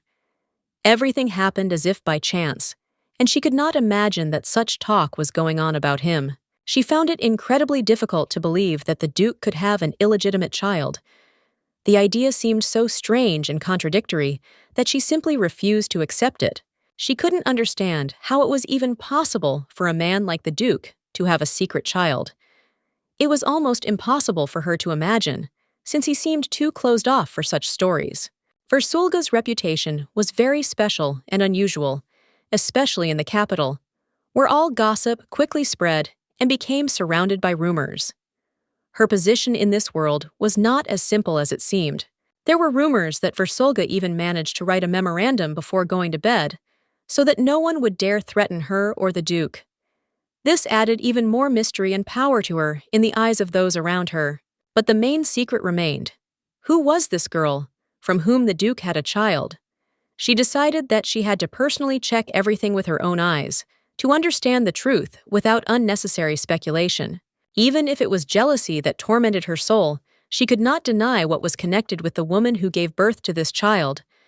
Her feelings were mixed and complicated, causing her to doubt and suffer. She thought about the woman who had managed to arouse the Duke's interest, to attract his attention. This was something new and incomprehensible to her, which required comprehension. And then there was this child. No one saw him, but he clearly received the Duke's love, and this feeling seemed to violate the usual order of things and rules around her. The girl who worshipped the Duke was clearly nervous. Her excitement was noticeable to everyone, and this spoke of how serious and tense everything was around this secret. From that moment on, the girl had to keep her head lower, be more reserved and careful in her position, so as not to attract unnecessary attention and not harm herself. But now the girl herself said that she shouldn't come here anymore, as if she herself understood that her time in this place was over and she needed to leave. Her surprise was great when she later heard the words, which even changed the expression on her face. The truth sounded so sharp and unexpected. Anastasia said that the lady did not understand at all what she was doing, and that they no longer wanted to see her at the Duke's, as if revealing a new, unpleasant turn in the girl's fate. She announced that she was not going to continue this relationship, and now Griffin must leave herself, making a decision without any conditions or reservations. She was informed about this in advance so that she could leave on her own, without unnecessary explanations and questions, preparing her for the fact that she would have to leave the situation without her intervention. The Countess was completely confused, not understanding how to properly respond to what she had heard, and did not know what to do next.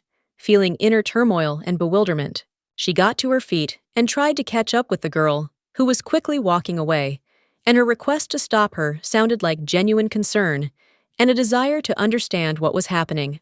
However, the maid and the knight strictly forbade the Countess to approach the girl, explaining that it was undesirable to interfere now, and it was better not to aggravate the situation. The girl said that everything was fine, suggesting that there had been some misunderstanding between all the participants in this conversation, and the situation was not that serious. However, she asked again what they were talking about, showing distrust and a desire to understand what exactly they were trying to explain to her. The gentleman believed that the girl might have hurt the lady's feelings, and therefore he should be careful in his communication so as not to aggravate the conflict. But the girl responded very sharply and uncompromisingly, not wanting to give in or soften her words, demonstrating her firmness and independence. The Countess was simply amazed by what was happening, unable to believe that she had just witnessed such a sharp change in the girl's behavior. She noticed that she had fangs that resembled the teeth of a calm animal, which spoke of a hidden power inside and a potential threat that was difficult to control. If the girl went berserk, the consequences could become irreversible, and then it would be impossible to correct the situation, which caused anxiety in those present. So the knight asked the maid to step aside, trying to create a safe space, but the maid did not have time to move far enough to avoid danger. The girl was emitting such powerful energy that everyone who was nearby was simply in shock, not understanding what exactly they were dealing with and how out of control the situation had gotten. The girl seemed confident, as if she had known about all this for a long time and was prepared for the consequences of her words and actions, as if this was not something unexpected for her. She said that the Countess's words would remain in her heart forever and would be kept there as the most precious memory that could not be forgotten under any circumstances. She had previously repeated that the Countess's words would remain in her heart for a long time, that they would warm her in difficult moments and support her on the hardest days. It was a moment when everything suddenly went quiet, and the situation took an irresponsible turn, as if no one knew what the right thing to do next was. The maid noticed that people had already left and thought that her lesson was over, so she could calmly go about her business and not disturb others. Everyone suddenly felt that something was wrong with the state, and this caused them unexpected surprise and slight concern. They felt a special aura from her, as if she herself knew that she had to reach the exit, and the girl said that the Countess would cope with it on her own. No one ever understood what exactly happened there, leaving everyone confused and guessing about the real reasons for what happened. Everyone understood that she needed to be calmed down urgently, otherwise the situation could get out of control and lead to irreparable consequences.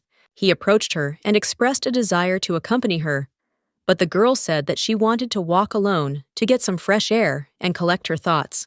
The maid offered to go and get her coat so that the girl could safely go outside without fear of freezing or catching a cold. He calmed down because he realized that the lady was disappointed and did not want to talk now, so she simply remained silent, showing her inner state. Now she feels a little better and has calmed down a little after the stress and anxiety that had overwhelmed her earlier. Her fists clenched like animals at the unexpected provocation of the people, but then the tension gradually disappeared as she was able to regain her calm. If they had managed to go for a walk at that moment, the lady would have been completely calm and would have been able to forget about all her worries and troubles for a while. Many countess did not have time to catch up with them, and this forced the lady to provoke her again with her sharp remark, as if testing the limits of her patience. The girl noticed that on the first day, the countess accused her of stupidity, explaining that she was an illegitimate child, which seemed to put her below the others. On the second day, the countess declared that the girl should be grateful for her good fortune, saying that she had been found and pulled out of poverty, as if she should have come to terms with it. Then it was said that the girl would lose all support, no matter what efforts she might make, as if her fall was predetermined. The girl asked if the countess really thought she could hide her dirty thoughts under the guise of beautiful words and remain undetected. Because of this reproach, the countess suddenly burst into tears, as if her inner deception and hypocrisy had suddenly burst out through her tears. The girl asked again what exactly she had said today, and tried to understand whether the countess had tried to justify herself in any way or change the course of the conversation. In response, I heard that all of this was just a misunderstanding, an attempt to absolve myself of responsibility for the words spoken. The countess declared that the girl should know her place and not create any more problems, as if she was putting her in a strict position in the hierarchy. The girl wondered whether the countess meant exactly this or was trying to say something else, hiding the true meaning between the lines. Unlike the previous days, this time the countess managed to hide her true intentions very well, demonstrating the art of dissimulation and secrecy. It was interesting to find out what place the girl occupied in this house, because the situation seemed difficult, and her role in family life remained unclear to those around her. The girl thought that the countess perceived her as an annoying newborn child, not appreciating or respecting her at all, as if she were just an annoying presence. In reality, she was just an orphan without a mother, ordinary and unremarkable, deprived of support and family, which made her situation even more vulnerable. The knight, observing this, immediately realized that they were having serious difficulties that needed to be resolved. Otherwise, the situation could get out of control. The girl managed to free her animal fangs, which in human conditions looked very dangerous and could lead to unpredictable consequences for those around her. She was strong, but at the same time, she had absolutely no control over her abilities, which made her unpredictable and potentially dangerous. Because of this, the knight, although he wanted to intervene, could not fully free himself and influence the situation, remaining in some confusion. It was clear to him that he had to stop the girl, otherwise everything could end badly, and he was ready to make every effort to achieve this. If the knight failed, no one knew what kind of troubles and destruction she could cause here, and this caused concern to everyone around. The only person who could stop her was the Duke, because his power and strength could control such situations and bring order. But the Duke was not around, and everyone understood that they couldn't do without him here. He would never have allowed the situation to get out of control. At that very moment, the Duke appeared, who immediately asked what was going on and why there was such disorder and tension in the house. He noted that he had already been told that Anastasia would be furious, and now he realized that this was indeed the case. The girl's anger was felt in everything. The Duke realized that it was necessary to teach his daughter manners and discipline so that she could control her emotions and behave appropriately. The knight was very glad that they had finally returned home and could now go to the bathroom to rest a little and tidy himself up.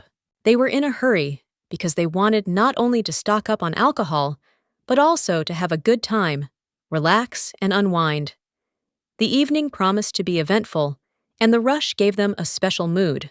They also wondered why the gentleman had not asked his charges to buy something tasty for the lady in advance, since it would have been much easier and more convenient than running around at the last moment.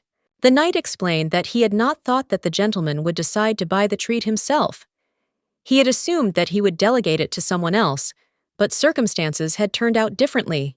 At the same time, the knight remembered that the lady had asked him to buy something tasty when he returned back, and therefore he simply wanted to fulfill this request without unnecessary conversations. He said that it was Anastasia who asked to purchase this specific thing, a point with a treat, which was especially desired and important for her at that moment.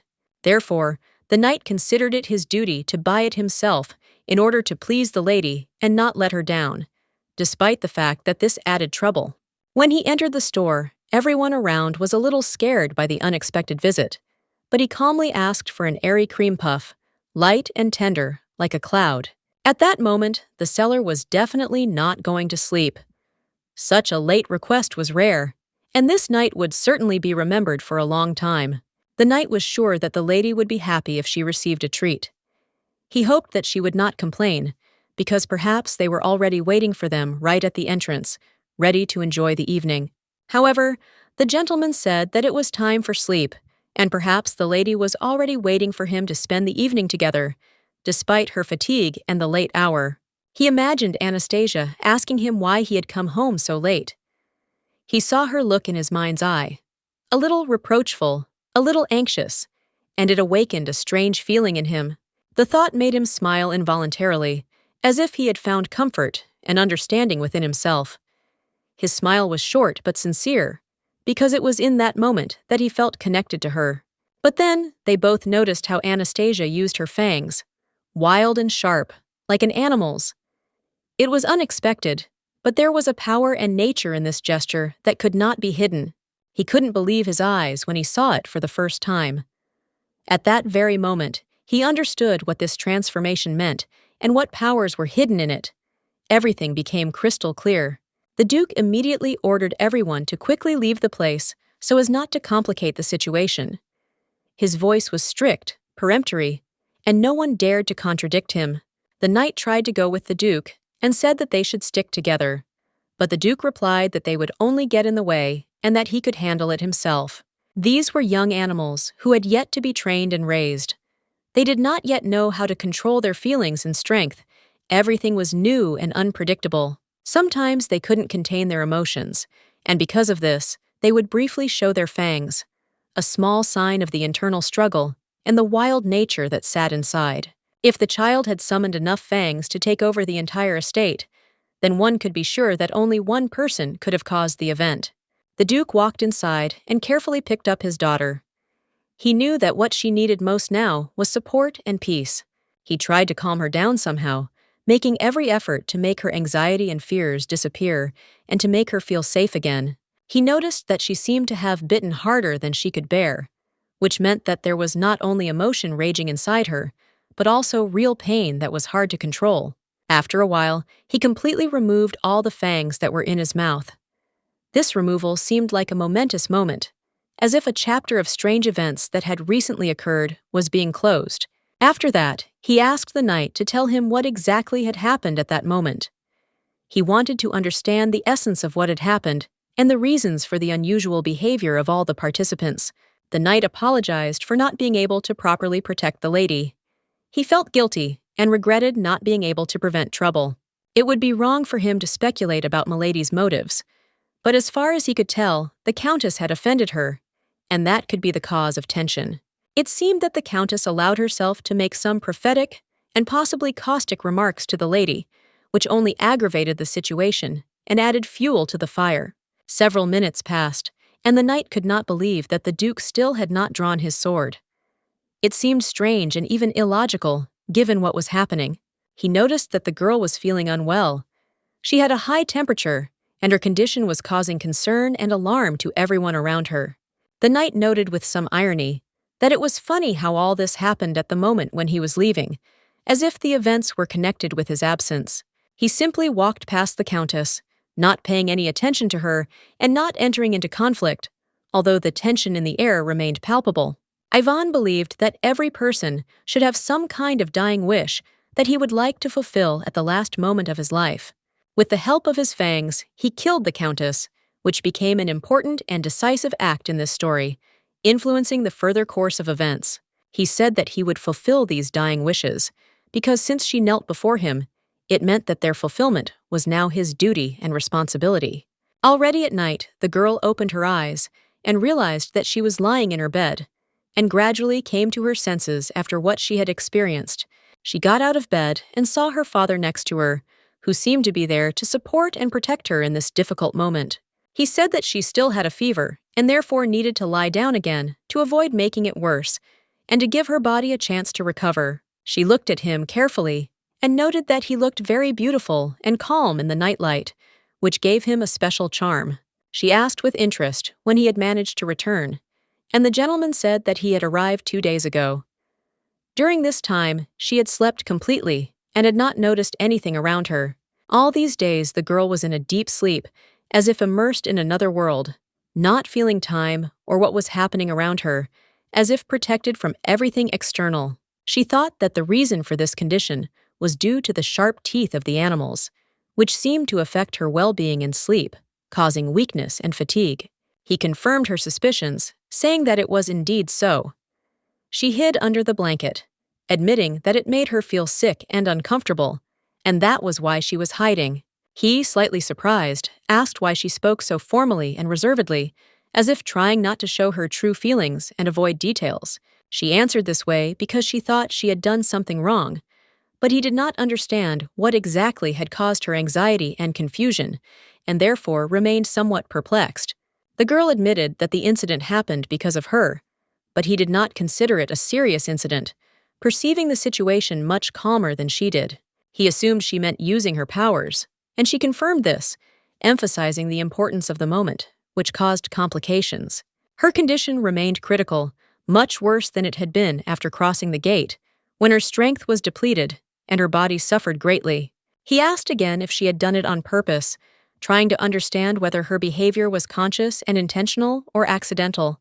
At that moment, she was not as shy and withdrawn as she was now, when every reaction she made seemed reserved and cautious, as if she was afraid of doing something wrong.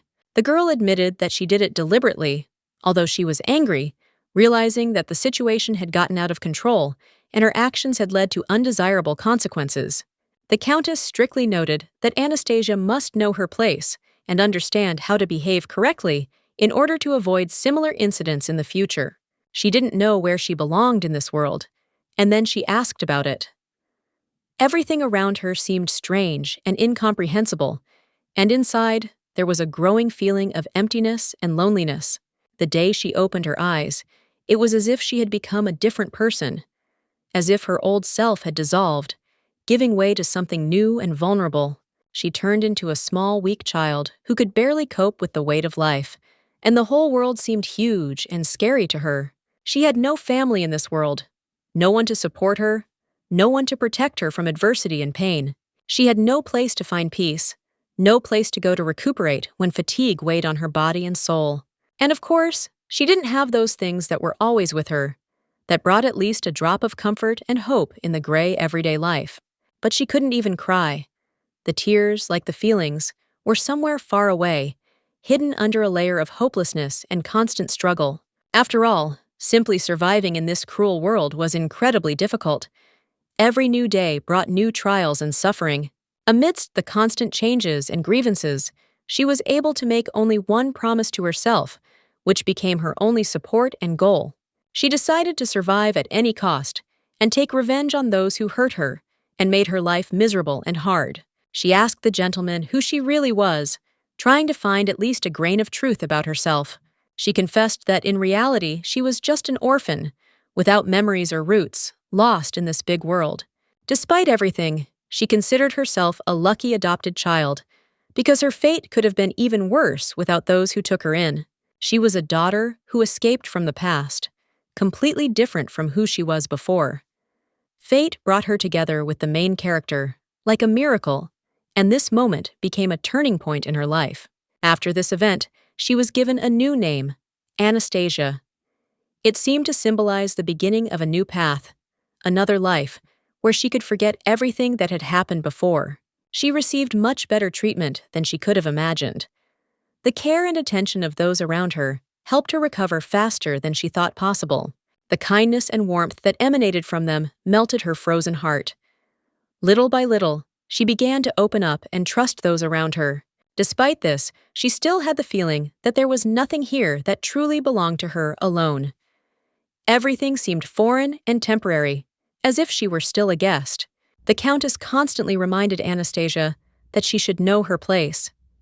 These words deeply hurt that part of the girl that she tried to hide and not notice. In the original story, Duke Boreotti never had an adopted daughter, a fact that made her appearance even more strange and unexpected. In that story, Anastasia didn't appear at all, so no one understood why such a stranger as she suddenly appeared in this world before the story itself began. The girl had often felt that her place here was not hers, and this feeling brought her to tears when it seemed that no one around her accepted her. Duke Boreotti noticed her tears and came up to her, carefully taking her hand, showing that she was not alone and that he cared. She raised her head, and he saw how much she had been crying. Her eyes were red, and her face was distorted with pain and despair. He smiled unexpectedly, and this smile seemed so strange and unexpected to her that she was frightened. She was overcome with anxiety. She did not understand why he was behaving like this. The girl couldn't understand why he was laughing like that now. His laughter was unpredictable and seemed mysterious to her. She tried to figure out the reason for his behavior, but to no avail. He explained that he was not laughing at her at all, although she noticed his smile and realized that he was laughing because she looked funny or stupid in that situation. He continued speaking, as if asking himself and her at the same time if she realized how ridiculous she looked from the outside right now, as if trying to convey a simple truth to her. His words sounded like it was an empty cause for concern, that all of this, in his opinion, was stupid and not worth the emotions she was experiencing. She responded sharply, emphasizing that in this situation, it was he who was acting stupidly, and that this was the whole point of their misunderstanding. She decided that it was all just idiocy, meaningless experiences, and ridiculous attempts to explain something that defied logic. At that moment, she noticed his muscles, and he was surprised how she could think about such things when the situation was far from simple and required seriousness. She admitted to herself that she simply loved very much, and because of this, her feelings were so strong that she could not do anything about it. Love controlled her. He thought that she felt like she wasn't sick enough, or didn't take it seriously enough, and that made him a little uneasy. Connie ended up in the hospital because she suffered minor injuries after her fangs were used that required medical attention. The maid was surprised when she saw that a lady had come to see her, because it was unexpected and did not happen often that representatives of high circles came to the hospital. She asked what brought the lady there, but the girl quietly told her to stay in bed and not get up, emphasizing the importance of rest and recovery. The girl said that she should not get up because she felt weak and did not want to risk her condition. She decided to wait and not rush, so as not to worsen the situation. She just came to check if everything was okay with Connie. She was worried about how she was feeling after the recent events and wanted to make sure that everything was okay with her and there were no problems. The girl apologized to the maid for disturbing her and brought her some cookies as a token of her gratitude and care. It was a small gesture of attention that helped ease the tension a little. She assured that the pain caused was not too severe, and the maid felt quite well. She had no serious injuries, and everything was healing quickly. People were very worried because they hoped that no one was hurt and no one was seriously injured. It was important for everyone to keep everyone healthy. The maids thought that the Duke had probably scolded the girl severely for what had happened, because he usually did not forgive mistakes, especially if someone had been hurt. In addition, they noted that they had not had such a good rest for a long time. Apparently, recent events allowed everyone to relax a little and forget about problems. They also hoped that Sir Knight was okay, because he was also a participant in these events and could have suffered, so they were worried about his health. The maid said that in fact Mrs. Connie and Gabriel meet quite often, support each other, and communicate on important issues. Connie explained that today was simply an expression of gratitude for what Sir Knight had done for her on that memorable day. She wanted to express her appreciation. The maid smiled and said that if Connie said that, it meant they understood her and accepted her feelings, even if it was unusual for their circle. Connie noticed that she had the same expression on her face as her mother, indicating that she had inherited her character and demeanor. In fact, they are now resting, and their health has improved significantly a couple of days ago. Everyone feels better, and their mood is up. They are very grateful that the girl is so worried about them, and the lady believes that there is no need to apologize for the care shown. This only emphasizes their closeness and trust. The girl was very happy when she noticed the history teacher. Her face immediately came alive, and a spark of joy lit up in her eyes. She had been waiting for this meeting for a long time and was glad to see a familiar person. The maid sternly reminded her that a lady should not run around the corridors like that. It was not proper. The teacher, noticing her anxiety, thought that the girl probably felt much better than before, and this pleased him. The girl confidently said that she was perfectly fine and felt great. However, the teacher knew that this woman, despite all her efforts, would still cause them a lot of trouble someday. When he was in the capital, the girl was still a student of a local nobleman named Serena. At that time, the support group systematically bullied one of the girls at a Soviet meeting, and this left a mark on the teacher.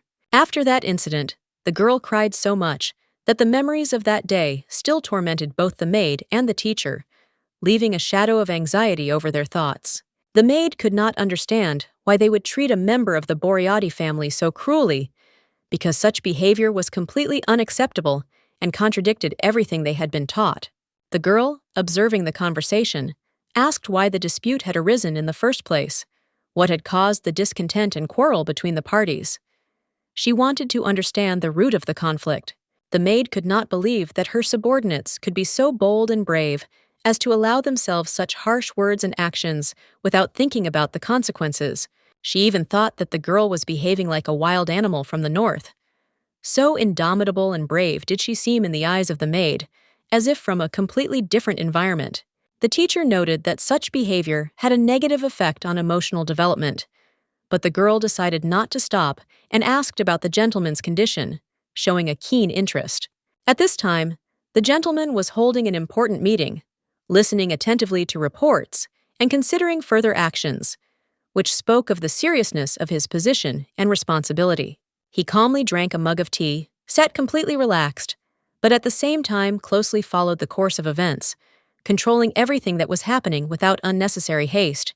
For those who don't know, this was the very first brand of drink that was preferred by children from noble families when they wanted something refreshing and unusual. Such a drink was considered a symbol of nobility. However, this is not at all what Duke Boreotti would drink, because he had his own preferences and tastes, which did not at all coincide with the usual choice of young nobles.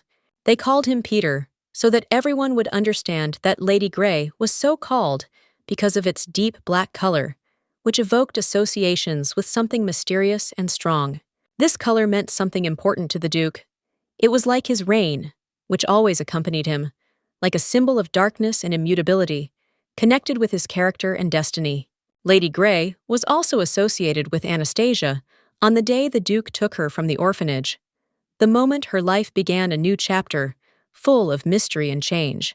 This child, whom the door called Golden, was respected in the family, although he remained a mystery to many, like a special figure, important to all loved ones. Since then, there have been many rumors, and everyone has put their own, sometimes completely opposite, meaning into them, which only fueled interest and gossip around this story. Among these rumors were some very cruel ones that could hurt and separate people, but they continued to spread, regardless of whether they were true or false. After all this, an important moment occurred that changed a lot and became the beginning of new events that determined the future fate of the Duke and Anastasia.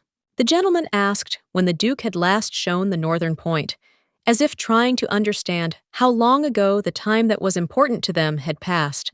It turned out that this happened about 3 years ago. Or rather, 3 years and 2 months have passed, if you count from today, and this had great significance for subsequent events. He had a strange feeling that all 4 important moments were already behind him, as if he had passed through them, and now something had changed in the air around him. It was a feeling of relief and a little anxiety at the same time. He stood up and walked slowly among the other men, watching each of them carefully, as if trying to understand what motivated their actions and how they related to each other. The atmosphere seemed tense, but important. He felt something unusual near one of the men, as if real work was taking place there, done with great skill and attention. Everything looked well coordinated, as if everything was arranged perfectly. When Lupa left the room, he was very happy because he was finally able to break out of this vicious circle, approaching the very moment he had been waiting for a long time, the point where everything would change. But as soon as he left, Anastasia grabbed him by the arm, not letting him go any further. She stopped him, forcing him to pay attention to her, and there was something important and urgent in her gaze. He looked in surprise towards where Anastasia was standing, and noticed that she said something to him, addressing him directly. Although he did not expect such a turn of events and her sudden persistence, She was smart and witty. Her words rang with a subtle irony and depth that left no doubt that she was in control of the situation and knew much more than it seemed at first glance. He saw her as simply a happy and proud child, whose inner strength and self-confidence made everyone around her listen to her and respect her, despite her young age and external ease. He called those people who were completely unaware of what was happening and were going their own way, unaware of the scale of what was happening, hoping that he could change their views and attract real allies to the cause. The Duke underestimated the siren, considering her weak and insignificant, but in vain. He brought her closer to the child, not suspecting that this decision would change the whole situation and make him look at everything differently. This made him the same as the others, who did not understand the essence of what was happening, turning him into one of them who had lost the ability to control the course of events and influence them. Children are not just pets, and while the Duke was away, they organized everything quickly and clearly, acting in a coordinated and confident manner so that no one could stop their plans and interference. It was truly a sight to behold, and it was at that moment that he realized that everything was moving towards a point where the changes would become irreversible and the old order would never return. Then she also turned to the Count, the husband of the Countess, who was a teacher, trying to understand his opinion and reaction to what was happening, but fear and indecision were visible in his eyes. She asked him what he thought about it, but the words remained unspoken because he himself did not know how to react to the new circumstances and changes that were quickly gaining momentum. He was so frightened that he could not even find the right words to answer, and his confusion became more and more noticeable, especially in the presence of those who expected decisiveness from him. The Duke turned to the gentleman, showing interest and trying to find out how his wife was doing, trying to move the conversation to a calmer channel and understand how serious the situation was on their side. The man immediately spoke, expressing deep regret, as if he truly regretted what had happened. His voice was full of sincerity and remorse before the Duke. He fell on his knees, showing his respect and sincere repentance, hoping in this way to show the seriousness of his feelings and his readiness to correct the mistake. The Countess apparently allowed herself to make overly sarcastic and caustic remarks about the young league, which caused tension among those present. By order of the master, no investigation was carried out into the rumors that were circulating around the young lady, deciding not to attach any importance to them and not to make a fuss. Among these rumors were those that were spread with obvious malice and intent to harm, despite their dubious veracity. Many northern aristocrats were involved in these intrigues, who for unknown reasons were drawn into this dirty game. He saw his daughter unable to hold back her tears, and this sight deeply touched his soul, awakening in him a burning determination. He firmly decided that he would certainly destroy everyone who was involved in these intrigues and would harm his family. To do this, he used his beast power, the very one that gave him unprecedented strength and control over the situation. He announced that from that day on, everyone who entered his family would become his eyes and ears, watching every movement around them. He absolutely did not want to see or hear about Sirenia, who was a teacher and had influence over the family's affairs. There would be no second chance. This was his firm warning. He was not going to back down. He did not forbid them from continuing to spread rumors, but he made it clear that he would not fight it personally.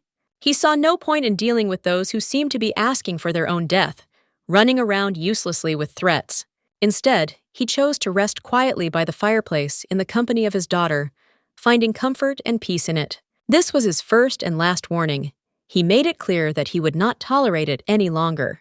They must remember that they will be under constant surveillance, and any violation will not go unpunished. Meanwhile, the girl drank tea, noting that the drink was very tasty and warming at that moment.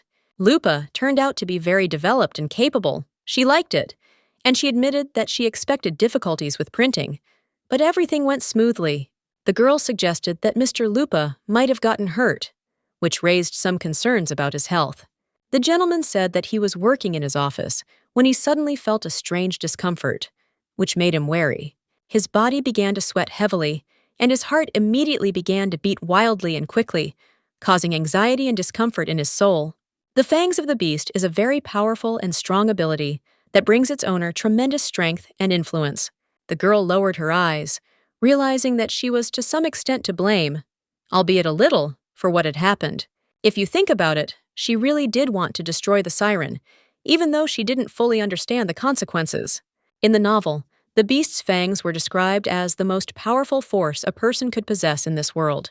This is a power that cannot be defeated even if you use mana and aura, two magical energies, at the same time. In addition, the Duke uses this ability to more easily manage his power and subordinates. This power does not look impressive from the outside, but its possession causes fear and awe in those around it.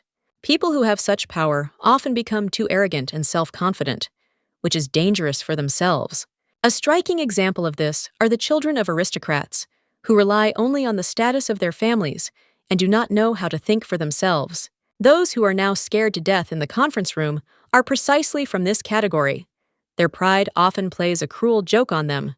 Only the miladies among them are able to soberly assess the influence of their powers and not lose their heads from their power. Lupa turned to her, telling her that she shouldn't think about it too much, so as not to complicate her life. The girl replied that she was no longer a child and understood perfectly well what was happening around her and how everything worked. At that moment, the Duke entered the room and immediately turned his attention to Anastasia, starting a conversation with her.